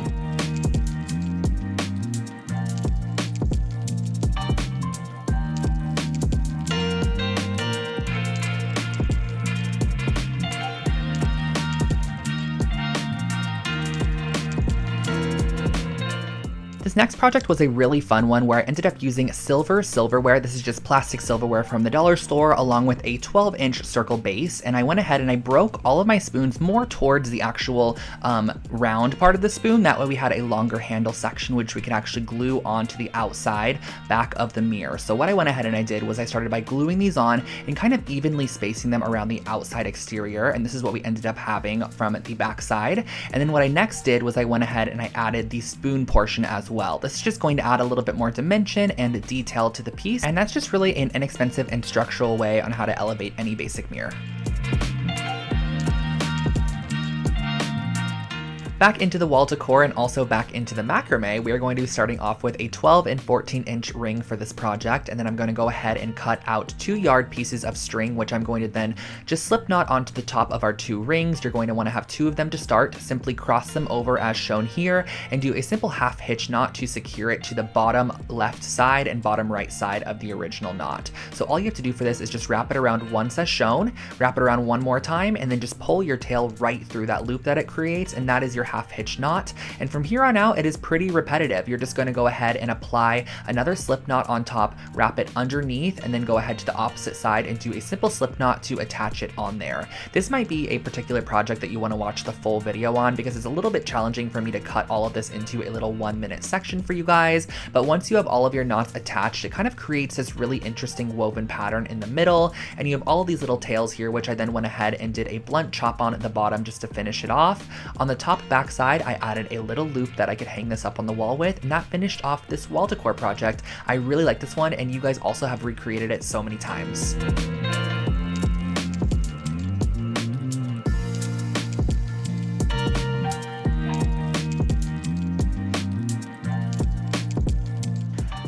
Next, we are heading into some of the aesthetic DIYs that I've done on my channel. I absolutely love creating aesthetic DIY projects for you guys, and I do full videos where I take really trendy pieces and kind of turn them into DIY forms. So the first thing that I'm going to be doing is just rolling out a piece of clay into the shape of a face. I also went ahead and kind of pinched the edges upwards just to kind of give it a little bit of a lip on the edge, and then I rolled out these thin tubes of clay that I used to kind of decorate the face. So I went ahead and created this abstract eye shape that transcended down into a nose, added a couple of eyelashes, and of course we had to add a mouth as well. Once that was fully shaped and kind of in position, I went ahead and baked it in the oven for about 25 minutes or until it was nice and solid.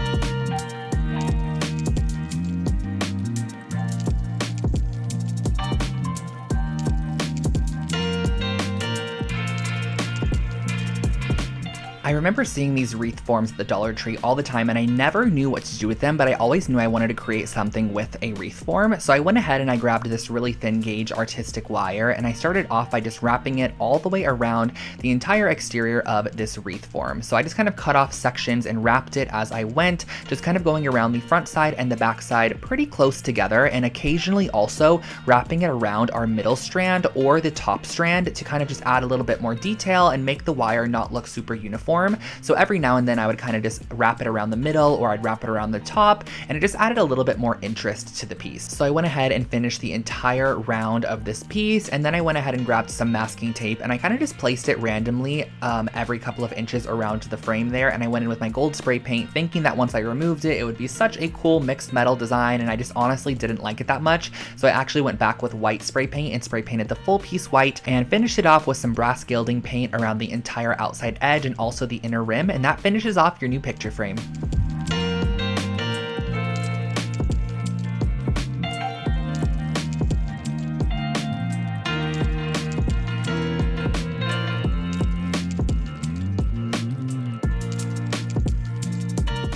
I actually used this tray earlier in a project, which was that mirror. It is the Stockholm 2017 tray, and I used some of these hairpin legs that I found on Amazon. So all you're gonna need in addition to this is some strong bond adhesive. So I actually flipped this tray over, and I'm going to use it as the tabletop for our little table that we're creating. This is going to be kind of like a little side table, and I suggest using E6000 to adhere this leg to the bottom, and also go back in and add E6000 into all of those holes at a generous amount. That way, once it's dry, it almost acts as a nail, and that really finishes off this project. Super simple and easy side table recreation.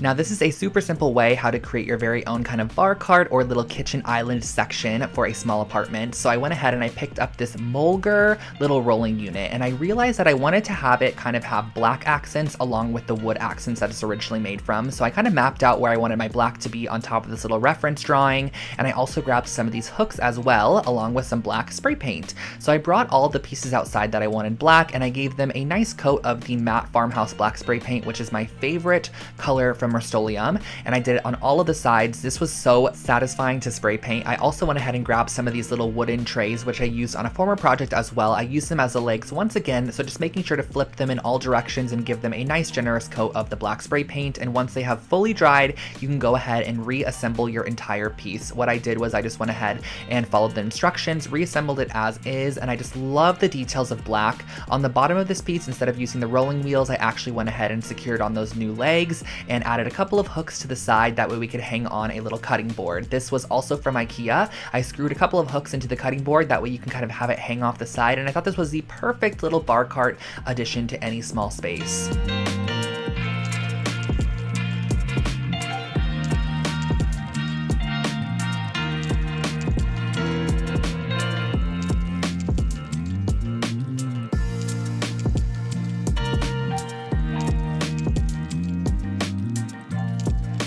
For our next project, I wanted to share with you guys how to create your very own knobs using clay and also these really cute photo holders. So the first thing I did was I kind of created a chunky ball, and I just honestly inserted a screw on the inside, and this is going to be a knob for a dresser. I'm going to create a triangle shaped one as well. And then right here, I'm kind of just creating a disc and using a popsicle stick to create a slice down the center. This is going to be our little photo holder or memento holder. So you're gonna wanna go ahead and bake these, and once they come out of the oven, you could just simply paint them as you'd like. I use my brass gilding paint on the round knob to kind of give it a hammered look, and then on the smaller one I painted it pink, added some white details to give it that ceramic vibe, and last but not least I just left the actual picture holder completely raw.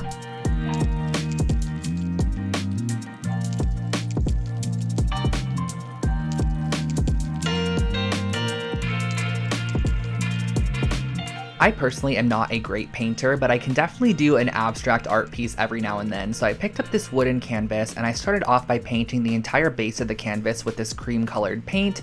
It kind of has like a little bit of an orangey peachy tone to it, which I love. And next what I went ahead and did was actually go in and mark around the edge about a 1/4 inch in. That way I could tape it off, because I'm going to be adding a yellow kind of squiggled section to the bottom here. And what I mean by that is I'm going to kind of create a line that's a bit more organic and free flowing towards the top there.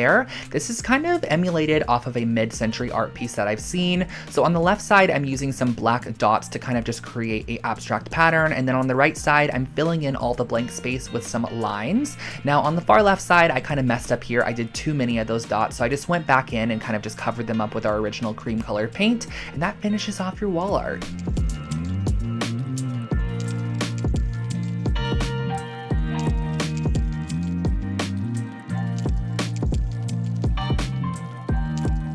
This candlestick DIY is actually one of my most recreated projects on my YouTube channel, and all you have to do for this is actually fill up a pitcher or something pretty tall that you could submerge your full candlestick in with some lukewarm water, and you're going to let your candles sit for about 15 minutes or so.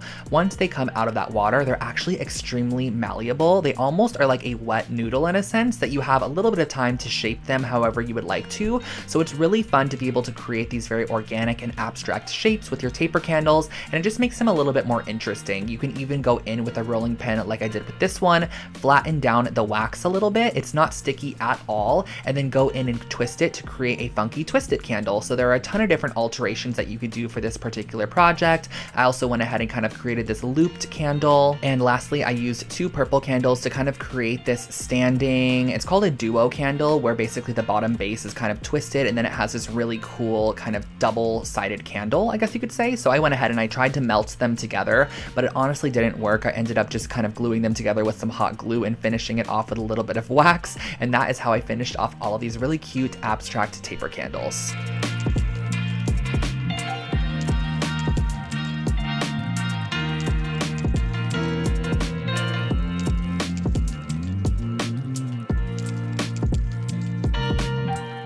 This next project was one that I kind of just did for fun with materials that I already owned. I used one of the little woven macrame baskets from IKEA along with the round circle object, which is this one right here. I've used this in a previous DIY as well. And I went ahead and I constructed it. And what I kind of realized I could do with these 2 IKEA items was actually create a basketball hoop, which sounds strange, but I thought it was really cute for like a little boy's room or something like that. So I went ahead and I cut away the mesh from the bag. So we just had this nice little like layer of mesh that I could then use to create my very own net. So what I basically did to create this net was I went ahead and I added a little dab of hot glue every now and then, and I just adhered it around the actual ring of the little Lindrande piece from IKEA. And once it was fully secured around on the back side, I did adhere it all the way on the back, and I glued together the net kind of on the back side because it was going to be open on the back side. So I glued that together as well. I then went ahead and cut away any excess material that I didn't need to use anymore. And I grabbed that little rimming that was actually the original handle of the bag, and I just glued it onto the bottom there just to make it seem a little bit more secure and overall a bit more finished. So once I had that glued on, I was able to attach my very own hook on the back side, and this is how I created a little basketball hoop for a little boy's room or anywhere you want to add this.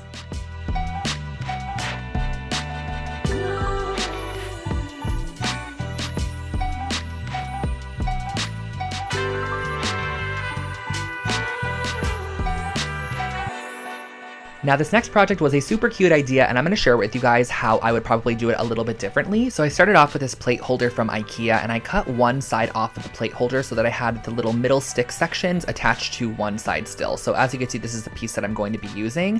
But something I did for this project, I don't know why I did this, but I just glued it down with some strong bond adhesive when I definitely should have drilled some holes in there and kind of lodged the wood pieces in there so it's a bit more secure, along with some glue as well. Now these shelf brackets I picked up at the dollar store, and I spray painted them with my matte farmhouse black spray paint. And once I had those done, I went ahead and I also sprayed 2 of these little hooks. And my intention for this being used was to actually hang wine glasses upside down on the little dish holder, and then on top you can add wine bottles and anything you want to add on the left side on the hooks.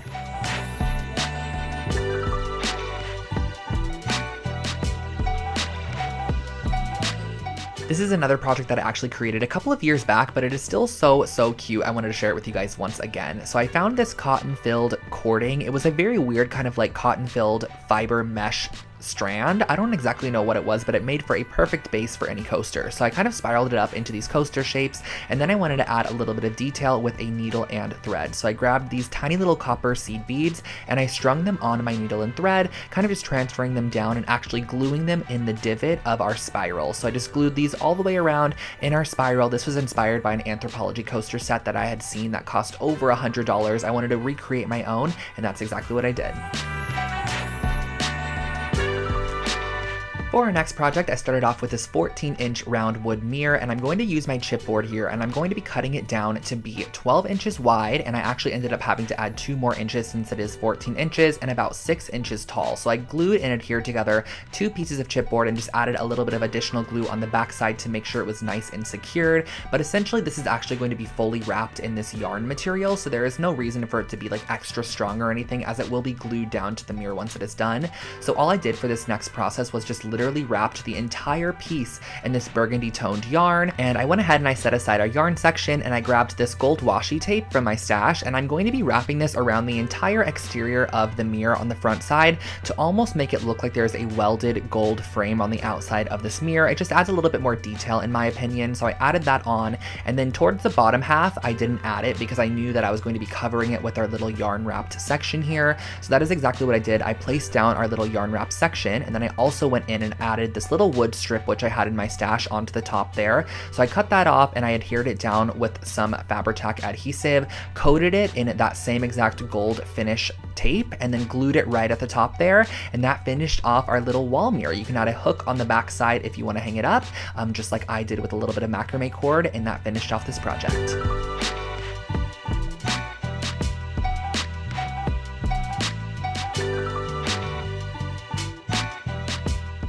This next project blew up on TikTok, and I knew I wanted to recreate it here on my channel, so I actually grabbed 2 different gallons of soda. This was actually just ginger ale gallons, and I went ahead and I cut the tops off with an X-Acto knife, and I grabbed this fairy light pack. Now, this fairy light pack was from Amazon, and if you plan on running this all the time, I do suggest getting one that plugs directly into the wall as opposed to a battery-operated one, which you're gonna kind of have to hide the cord down the wall if necessary. So what I ended up doing was just using the battery-powered one. I'm just gonna use this on more special occasions. So I went ahead and I glued the battery pack on the inside and glued the 2 pieces together, and then I added a string which is going to be used for hanging it up. I suggest gluing down the string first rather than adding the polyfill, because the string honestly is kind of hard to find once you add all of that polyfill, so make sure to add your string first and then go ahead and just apply clumps of this polyfill material, which is essentially what you use to like stuff a doll or stuff a stuffed animal with, or a pillow. I just glued this on around the outside. And a little tip for you guys that I learned from somebody who actually creates these is to use hairspray to make sure that your polyfill stays together. So you can spray hairspray on it as if it's actual hair, and it will kind of make it stay together a bit more.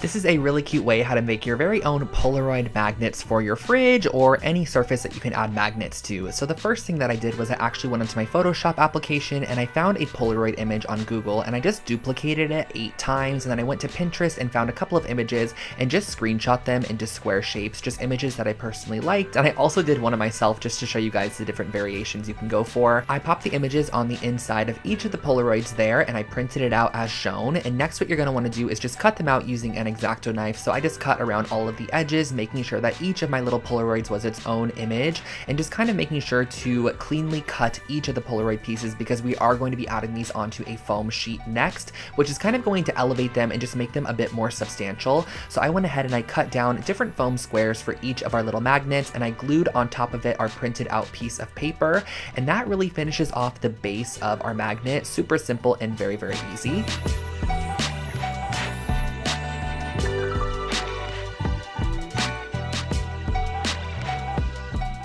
The last step in creating these magnets is just to apply a little magnet on the back side. I just use these little circle ones from the craft store, and you can hang these up on your fridge or wherever you'd like.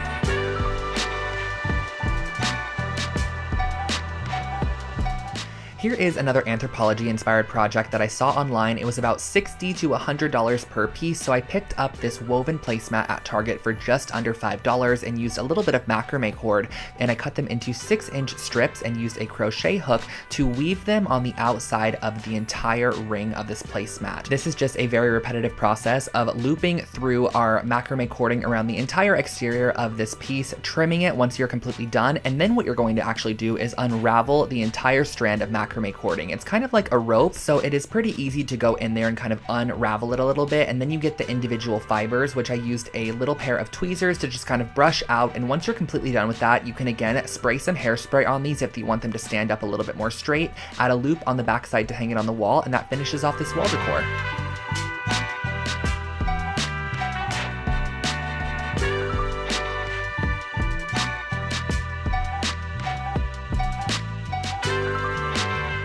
This is a super easy hack to make your very own sea glass vessels. So I got a couple of glass vases from the dollar store, and I'm going to be mixing some Elmer's glue with just some basic food coloring to create basically a colored Elmer's glue.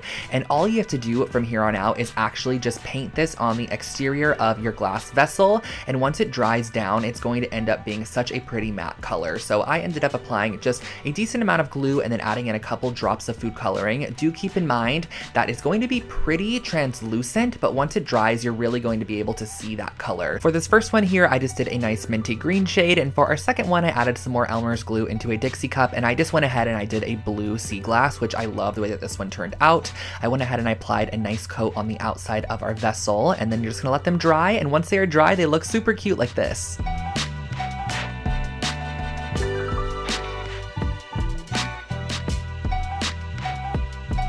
Back with another IKEA hacks, I'm going to be using this basket, which is the Sniddad basket from IKEA, and I'm going to also be using the Hema light cord. So the additional supplies are just a wire cutter and some hemp cord. So the first thing I wanted to do on this basket was actually remove the handles because I want to turn it into a pendant light as opposed to a basket. So I just cut off these little raffia strands on the side there, pulled out the handle, which was just kind of nail gunned in. And once you have both of those handles removed, we're going to be flipping it over so that way we can create an opening on the bottom for our light cord. So I just went ahead and I actually cut diagonal across from each other out some of those little sections. So I went ahead and I cut this one out, I cut a little bit higher than that, and then directly across from that, I did the same exact method of cutting them out. So I had two open holes here that I was then able to string my light cord through and kind of tie it onto that middle intersection and allow my light to hang in the middle and also me hang it from the ceiling there. So I just dropped through my light cord, wrapped it around, tied it on the inside there, as you can see, in just a simple little knot, and then I strung it back out the top. That way I was able to hang it up. Just insert your light bulb and that finishes off this pendant light.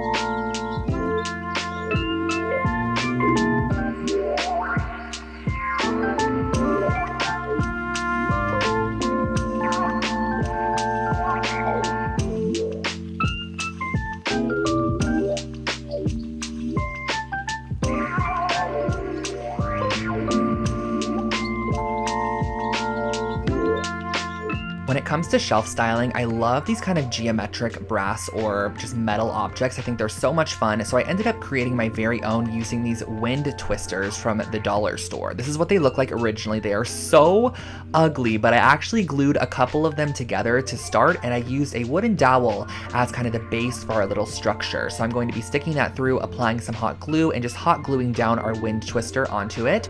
But do not worry, we are not going to be leaving this rainbow. We're actually going to transfer it outside and spray the entire thing with a brass or whatever color spray paint you want to put on there. I ended up opting for brass just because I feel like it gave it a very kind of unique and cohesive look. And then of course we needed to create a base for our sculpture. So I got this little wood cube at Michael's, and I'm going to be covering it with some marble contact paper just to make it look a little bit more luxury and high end. And I just kind of did this how you would a present. I just cut off different edges and made sure it was nice and flush. Created another one, just a matte black box to give you guys options so you can kind of see what it would look like. And once I had both of my box pedestal bases, I just drilled a hole down the center of them, which I could then go in and apply the stick with a little bit of hot glue so that our sculptures can stand up. So I piped in a decent amount of hot glue, pressed my stick on the inside, just made sure it was standing upright, and do not worry about this at all. It is super lightweight, so it's not going to topple over, and that finishes off our brass sculptural objects.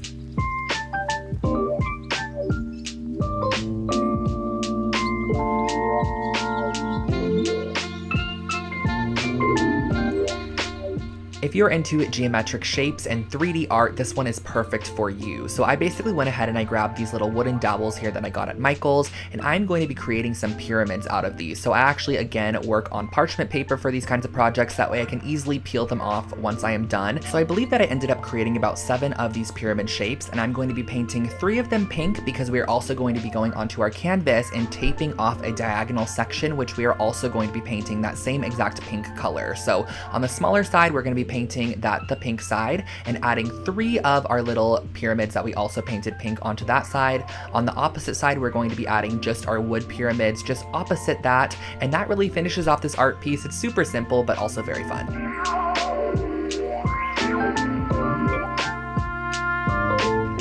When the moon mirror became popular on TikTok, one of the most requested projects I created was this moon mirror. So I figured I'd go out and grab a circular shaped mirror, some joint compound, and get to work. So basically for this project, what you're going to want to do is kind of map out where you want your moon shape to be on the right side of your mirror there, and spread a decently thick amount of joint compound on that section. I probably did a 1/4 inch, but you can vary it and make it thicker in some sections. I believe that that also gives it a little bit more texture.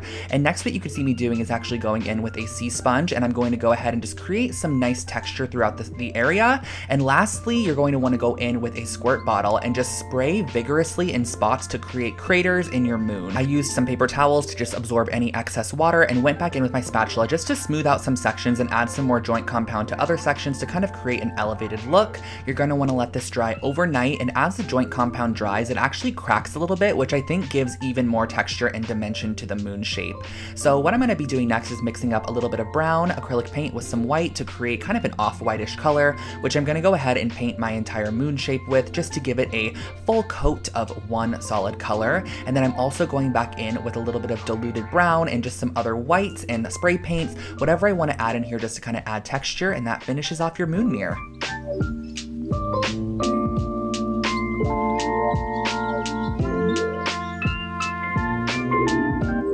This next project is actually one of the most current projects that I posted on my channel. It is how I took this Ivar shelf side unit and turned it into a blanket ladder. So basically on the inside of the shelf unit, you can see that there are a ton of different holes which allow you to adjust your shelves as you'd like, but I just went ahead and every other hole I actually drilled through all the way to the opposite side because I wanted to be able to add lacing to the sides of this ladder just to give it a little bit more detail than just staining it as is. So that's exactly what I did. I also cut off the very bottom middle post, brought it outside, gave it a nice sanding to ensure that there were no splintered edges and that everything was nice and smooth, and I took out my classic black wood stain and gave it a full coat of this stain all the way around using a foam brush. You could totally apply it with whatever you'd like, a paper towel, a foam brush, and just let that dry outside for a full-on day. I especially say this for the black color because the black one seems to actually kind of bleed in some areas, so the more time you give it to dry, the better. I then grabbed some macrame cording and applied some tape to the end of them. This kind of makes a makeshift needle and just makes it a little bit easier for you to string that cording through the side there.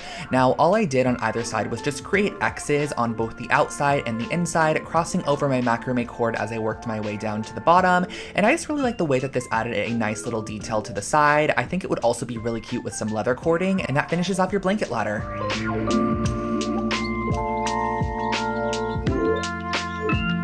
For our next project, we are jumping into something a little bit more intermediate when it comes to macrame. I know some of the earlier projects were a bit more simple, but what I'm going to start off by doing is just cutting some long strands, 6-foot strands, and you're going to need 8 of them. I then went ahead and tied all 8 strands into a knot, and this is going to be our very bottom section, so I suggest that you kind of separate them in sections of 2 and create a plus sign with your macrame cord. Now, what you're going to start off by doing is creating a sequence of square knots once again, which is just right over left and then left over right. That's how you create a simple square knot, and I just made these probably about 2 inches from our base section. So we kind of have this little flower shape. Then grabbing neighboring strands, you're going to do the same exact thing, creating a square knot with 2 neighboring strands about the same distance that you created with your first ones from the center knot, and just make sure that they're as even as possible. This will just make your macrame look a lot better in the end. I placed my bowl on top to get an idea of how much more I would need to macrame upwards, and for this next section, I probably went up about 6 inches and created another square knot here. So as you can see, applying my next round of square knots, and then we're going to be doing a little bit of macrame, which is basically just constant right over left, left over right to create these little sections, and that finishes off your macrame planter.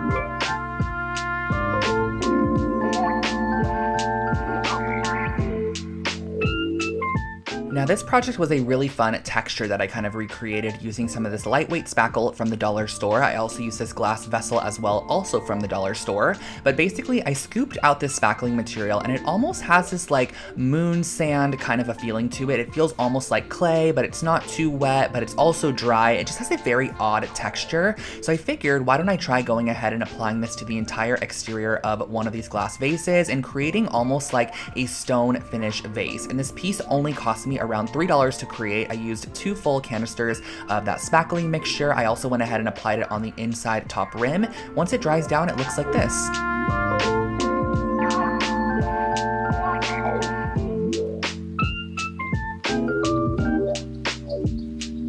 Tiled furniture has been super popular across TikTok and social media lately, but I wanted to downsize it for people that maybe are a little bit intimidated to create their own furniture piece, so we are going to be creating some tile coasters. I got these 2x2 square tiles from a shop in Los Angeles called Floor & Decor, and I cut them out into 2x2 sections to create a small little coaster, and I went ahead and adhered them to a piece of cork board just because I felt like the cork would be a nice material to kind of sit on top of any tabletop, and the tile will not scratch it. So I adhered those down first on all of my coasters, and went ahead and make sure that they were nicely attached, and then cut them out using an X-Acto knife or a pair of scissors.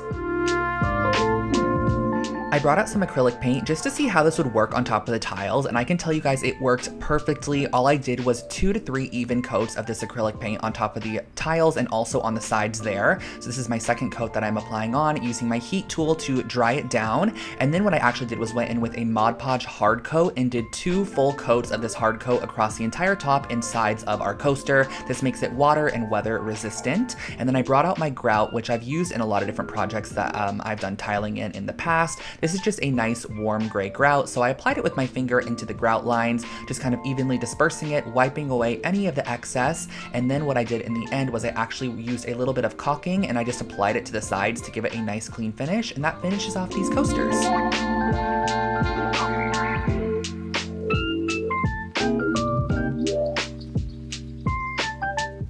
Now here is another project using a joint compound. I'm going to be using a canvas and also a spatula and a couple of acrylic paints. So essentially we are going to be mixing up, and I think this is such an aesthetically pleasing project. It just is so nice to watch it be done. I mixed up some paint with some joint compound to create a very thick kind of essentially paint that I then went ahead and spatulaed onto a canvas. So I kind of wanted to do a variation of colors. There was no rhyme or reason to this, but I think it would be really cute if you had an accent color in your space to do like an ombre. So making it the darkest shade it could be to start, and then kind of working your way towards a lighter shade as you go on. So I just did a kind of variance of different colors, some soft yellows, oranges, pale greens, a little bit of pink, and then just a natural joint compound at the bottom there. You're going to want to let this dry, and once it has dried, you have a cute little decor piece.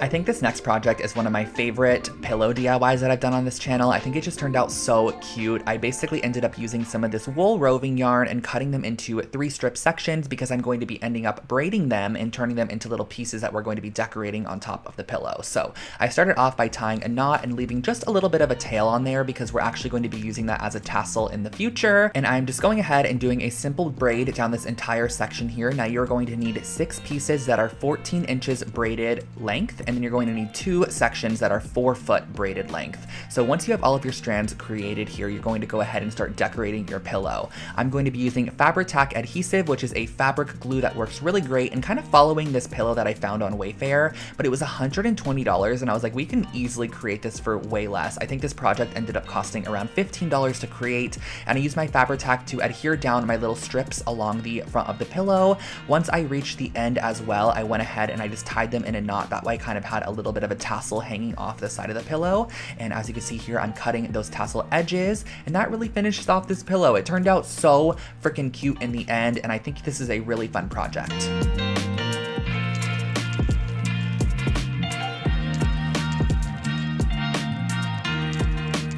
Here is a super simple DIY for a really cute kind of photo holder or Polaroid holder. All I did was I grabbed some white and black clay that I'm going to be using to create the little holders themselves. So I started off by just working the clay in my hands, making it a little bit warm and kind of forming it into a pyramid shape using some dental floss to create a line down the center.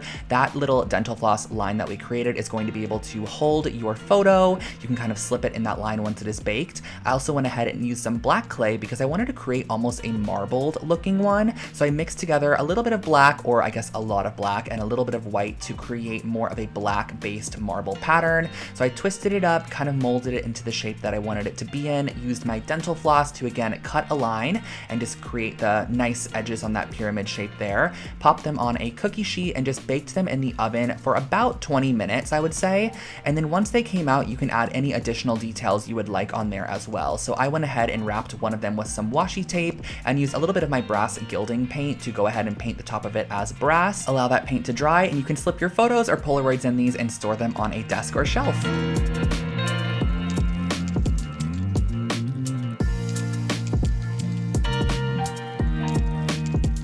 This next project is a shell trinket tray with a little bit of an artistic touch. So I basically went ahead and found these large shells on Amazon, and I'm going to be using the inverse of the shell to create some small trinket trays. On this first one, I'm using some black acrylic paint just to almost create like a Dalmatian spotted abstract pattern.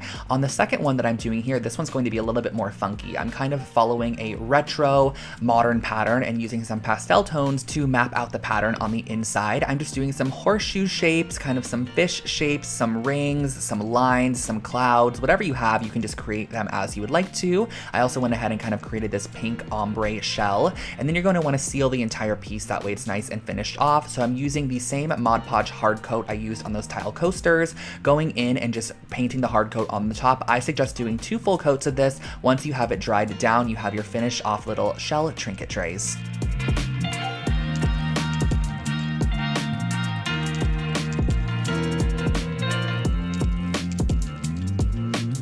Whenever I would go to the dollar store, I would always see these hula hoops, and I finally picked one up and decided I'm going to be creating a DIY with this. So I ripped off the exterior pink and silver lining, and I spray painted the hoop black to start, and then I used these campfire skewers that are also from the dollar store, and I applied a little bit of wood stain to them. So using the early American wood stain, I just wanted to warm them up a little bit as they were kind of more on the yellow side, and then I used my industrial scissors to go ahead and cut these down to the lengths that I wanted them to be. These are basically going to be 2 different strips in the middle section that we are going to be applying some yarn to. So for our underside, we're going to be applying this more tan tone. So I did 2 to 3 strips per section and just kind of lark's head knotted it onto our dowel there. Moving on to the white section on top, I did the same exact thing with the white roving yarn, and I glued down the 2 different sections so that they overlaid each other, and also created this little section at the top that kind of created a triangle. And overall, I feel like it really just unified the piece as one. It kind of before just looked like I had some random yarn strands hanging there, but when I added that top piece, it really made the full section look like it was complete. I used a little bit of tape and a steamer to go ahead and steam my strands and cut them into a nice blunt cut, and that finished off our wall decor.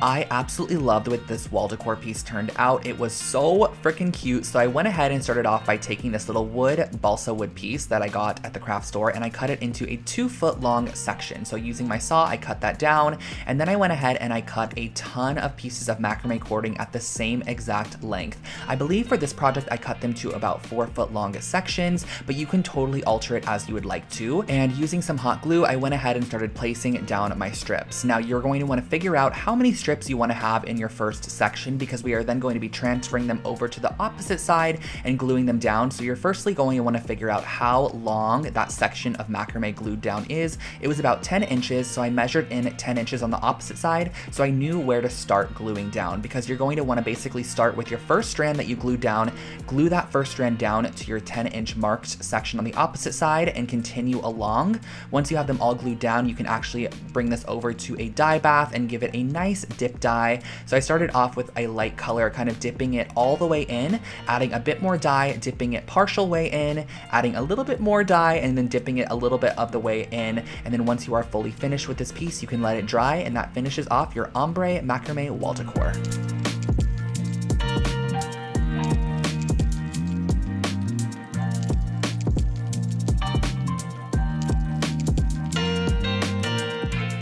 Here we have another fun Lol Howls IKEA rug hack. This is using the same exact masking tape we used prior. This one is actually a little bit wider than that one, but I started off by taking a 12-inch strip and finding the exact center of the rug and placing down my 12-inch strip in a horizontal fashion.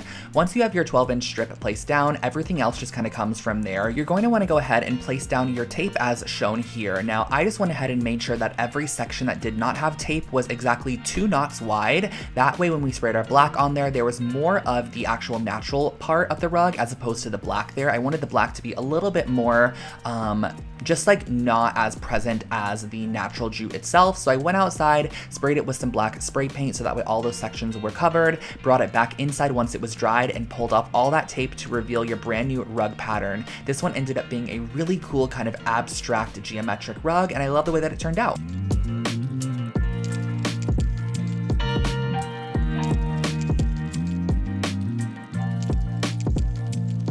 This was actually a project that I created out of need for this specific piece. I really wanted a cement tissue box holder, so I decided why don't I go ahead and create my own. So I went ahead and I mixed Mod Podge with cement mix. So my reasoning behind this was I felt like if I was just go ahead and mix up the concrete as you normally would with some water, it would probably just fall right off the exterior of our tissue box holder. So I went ahead and I mixed it up with Mod Podge to kind of create more of a pasty glue material, which I was then able to brush on top of this raw wood box, which I found at Michael's craft store. So I went ahead and I started by painting a generous coat of our cement paint on the outside here. I think this is a really great technique too, because you can really give anything a nice cement coat finish, like whether it be a table lamp or something thrifted, you can actually give it a pretty decent cement coat with some Mod Podge and some cement powder. Just let it dry and you're good to go.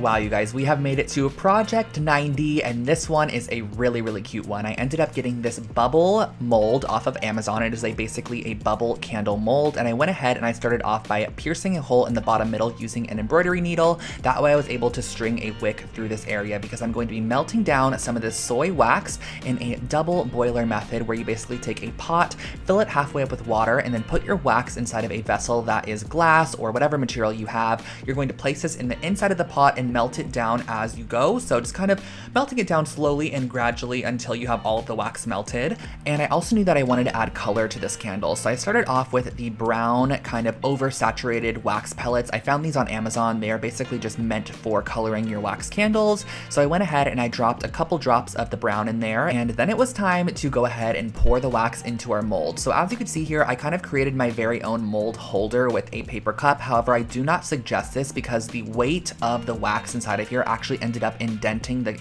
underside of that cup into our candle. So as you can see here, I went ahead and I applied a clothespin to hold the wick in place. I let the wax fully cool, but as I took this one out, I love the color, by the way. It's like a deep caramel color. As I took it out, you can see that all of the top ball edges just kind of got indented. So I ended up making a second one a little bit lighter in shade, and this one was perfect. I love the way that these candles turned out.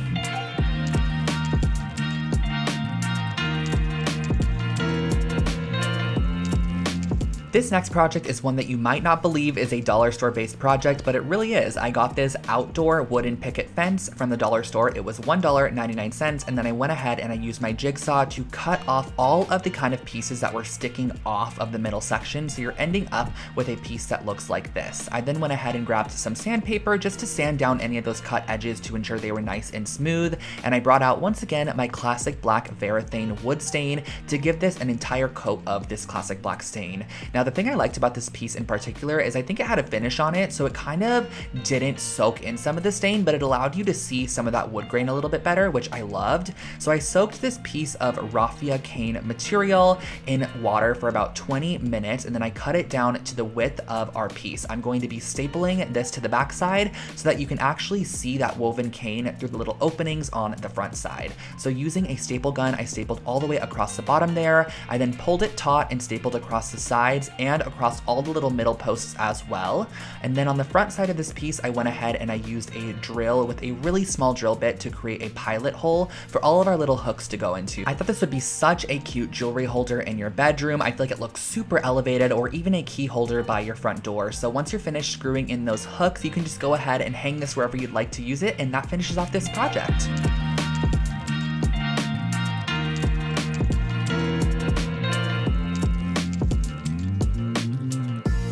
This is a really fun kind of artistic, artsy hack on upcycling old prints that you might not like anymore, or old art in general. This is also a great way to take thrifted art and just make it look so much more interesting. So what I actually did was taking the entire art piece in the frame itself, I went ahead and I taped off a diagonal section and then taped off any area that I didn't want my spray paint to hit. I also did the smaller one here, which kind of had an emphasis on yellow in the photo. It had yellow daisies, but on this opposite one, I ended up doing a nice little cream toned paint. On the smaller one, I did a yellow glossy paint, and once you remove the actual tape from these pieces and you have a nice generous coat of the spray paint on there, you just are left with such a unique kind of abstract art piece. And I love how the frame matches the paint on the picture itself. It's just a great way to elevate any old artwork or something that you might not like anymore.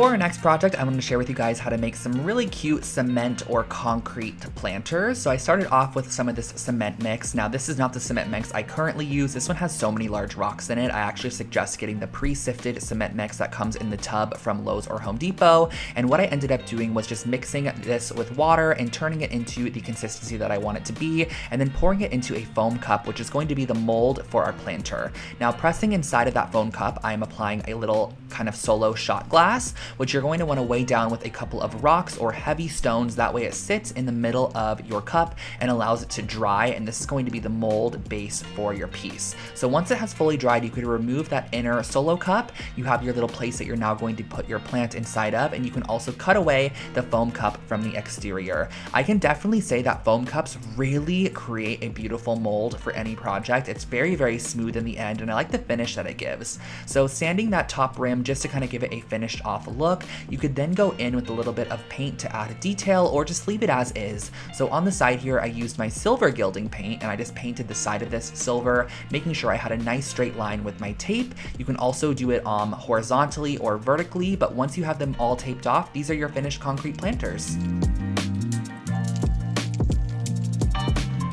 If you're in need of a boho pendant light, I have you covered with this IKEA hack. I basically ended up using 2 of these wooden bowls that you could find in the kitchen section with a large hole drill bit, because we are going to be drilling through the exact center of both of these bowls, both the large one and the small bowl. And next what you're going to want to do is go ahead and start stringing some wooden beads onto a jute cord, or whatever cord that you have that kind of matches the color tone of your bowls there. So to get our pendant shape, I'm actually going to be gluing the bowls on the outsides together. So as you can see, it's kind of creating this almost very, I guess, light shape. I feel like this is a very kind of mod light shape.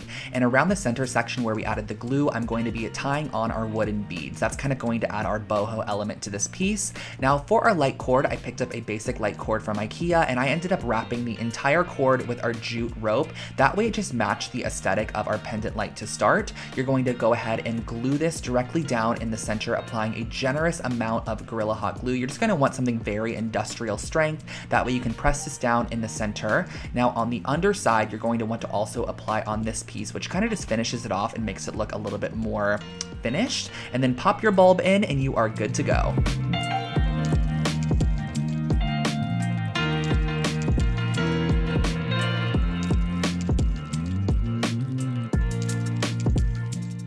This is my first time ever trying punch needling, and it was so much fun. I loved it. I basically used an embroidery hoop with some monk's cloth, which is the proper material you're going to be needing for punch needling. I cut away any of that excess on the outside of my embroidery hoop, and then I went ahead and started to draw out the design that I wanted to go for. So I kind of wanted something a little bit abstract, a little bit geometric. This was my first time, so I didn't want anything too complex. And using my punch needle tool, which you could find these on Amazon, you're going to string through the yarn of choice that you're going to go with, and start with the outline of your shape first. So I went ahead and did this larger half circle shape with this orange color. I did the outline and then I filled it in on the inside. Now what I can give you tip wise for punch needling is just to make sure that you punch all the way down. That's what's going to create the loop on the opposite side, and make sure that none of your rings come out as you go along. So I went ahead, I did the white middle section. I also added this little tan section, and then I did a yellow border all the way around the exterior, and then I filled in the white with the yellow as well. And then once you are finished off, you can cut away any of that excess monk's cloth on the back side, and that finishes off your wall decor piece.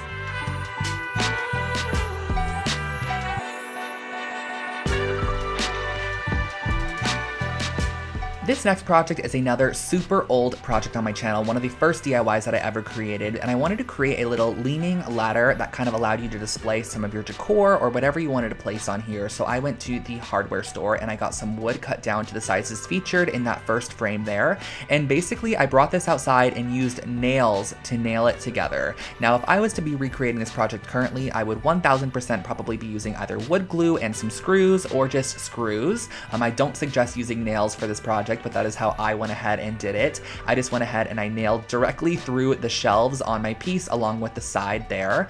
Nailed 2 nails into each section, and I just moved my way along, placing shelves where I wanted them to go and using 2 nails to secure them into place. Super simple and easy, and I styled it like this.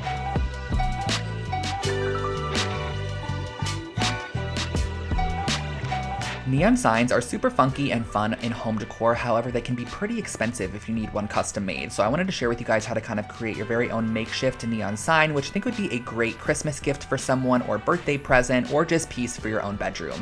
So I started off with a large canvas and painted it the backing color that I wanted it to be. I just opted for this kind of corally pink color, and then I went ahead and got these LED strip lights, which are from Amazon. They are just basically string lights that are super malleable. You can use them however you would like to. So I punched a hole in the back side of my canvas and brought the string light out the front, and I was able to then go ahead and create the shape that I wanted to.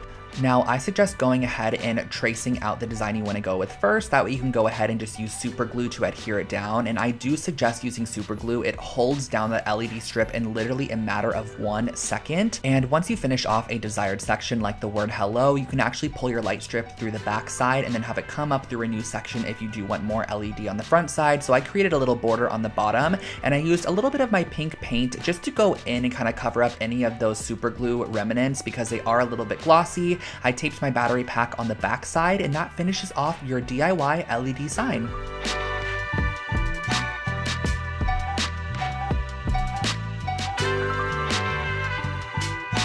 Here I have another fun dollar store project for you guys. So I found these little plant pots at the dollar store. They're basically just like the pots that would essentially be used when plants are first starting out. You kind of grow them in here and transfer them into soil. So I ripped them all apart, and I'm going to be boiling them down in some water. This literally looks like beef. If you guys watch the full tutorial of this project, I talk about how it looks identical to roast beef, and that is basically what it is. But we are going to be using a mixer here to mix it up in a bowl and break down all of our paper fibers, because what we're going to be doing is creating a paper mache bowl using some joint compound and some Elmer's glue. So mixing that into our material to start, which is basically our broken down paper fibers that is all heated up. We're going to want a nice mushy material. Next, you're going to want to go ahead and find some form of mold. So I found this large IKEA bowl. I used some oil on the exterior of it and also added some cling wrap on the outside as well. That way our piece would not stick in the end and it would just nicely come off. So scooping a large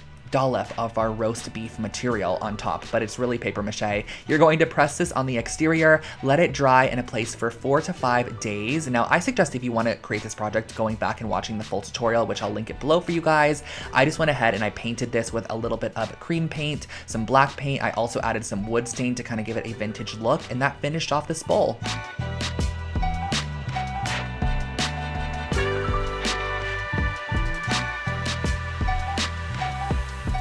Project 99 is another oldie but goodie, you guys. I'm going to share with you how to create a cute little jewelry holder using some cement mix. So starting off, I'm mixing up my cement as I normally would with some water to create the consistency that I want to go for.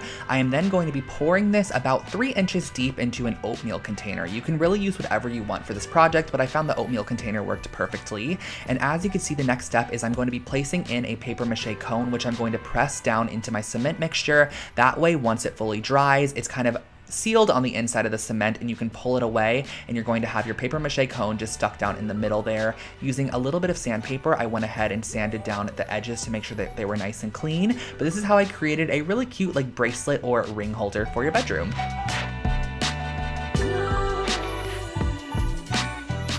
And our last project is a very fun vase project using this pool noodle that I found at the dollar store, along with some of the lightweight spackling from the dollar store as well. I just went ahead and I actually coated the outside of this pool noodle using our lightweight spackling to almost give it a ceramic finish. I really wanted this piece to kind of give off CB2 or Urban Outfitters vase vibes that you would buy for like $150. Now, I went through so many processes of spray painting this piece. I started off with black to start, and I was honestly not a fan. So then I went in with this stone finish spray paint. I sprayed this on there, gave it a generous coat of the stone finish, and once again, I was not the biggest fan. It kind of just had this odd colorway to it, and the black wasn't fully coated. So then I brought it inside and I used some white acrylic paint mixed up with a little bit of tan acrylic paint, mixed that together, and then I fully coated my piece with this paint, and I loved the way that it turned out. It totally finished it off and made it look like a really funky retro vase. You can pop some florals on the inside, and that finishes off your vase project.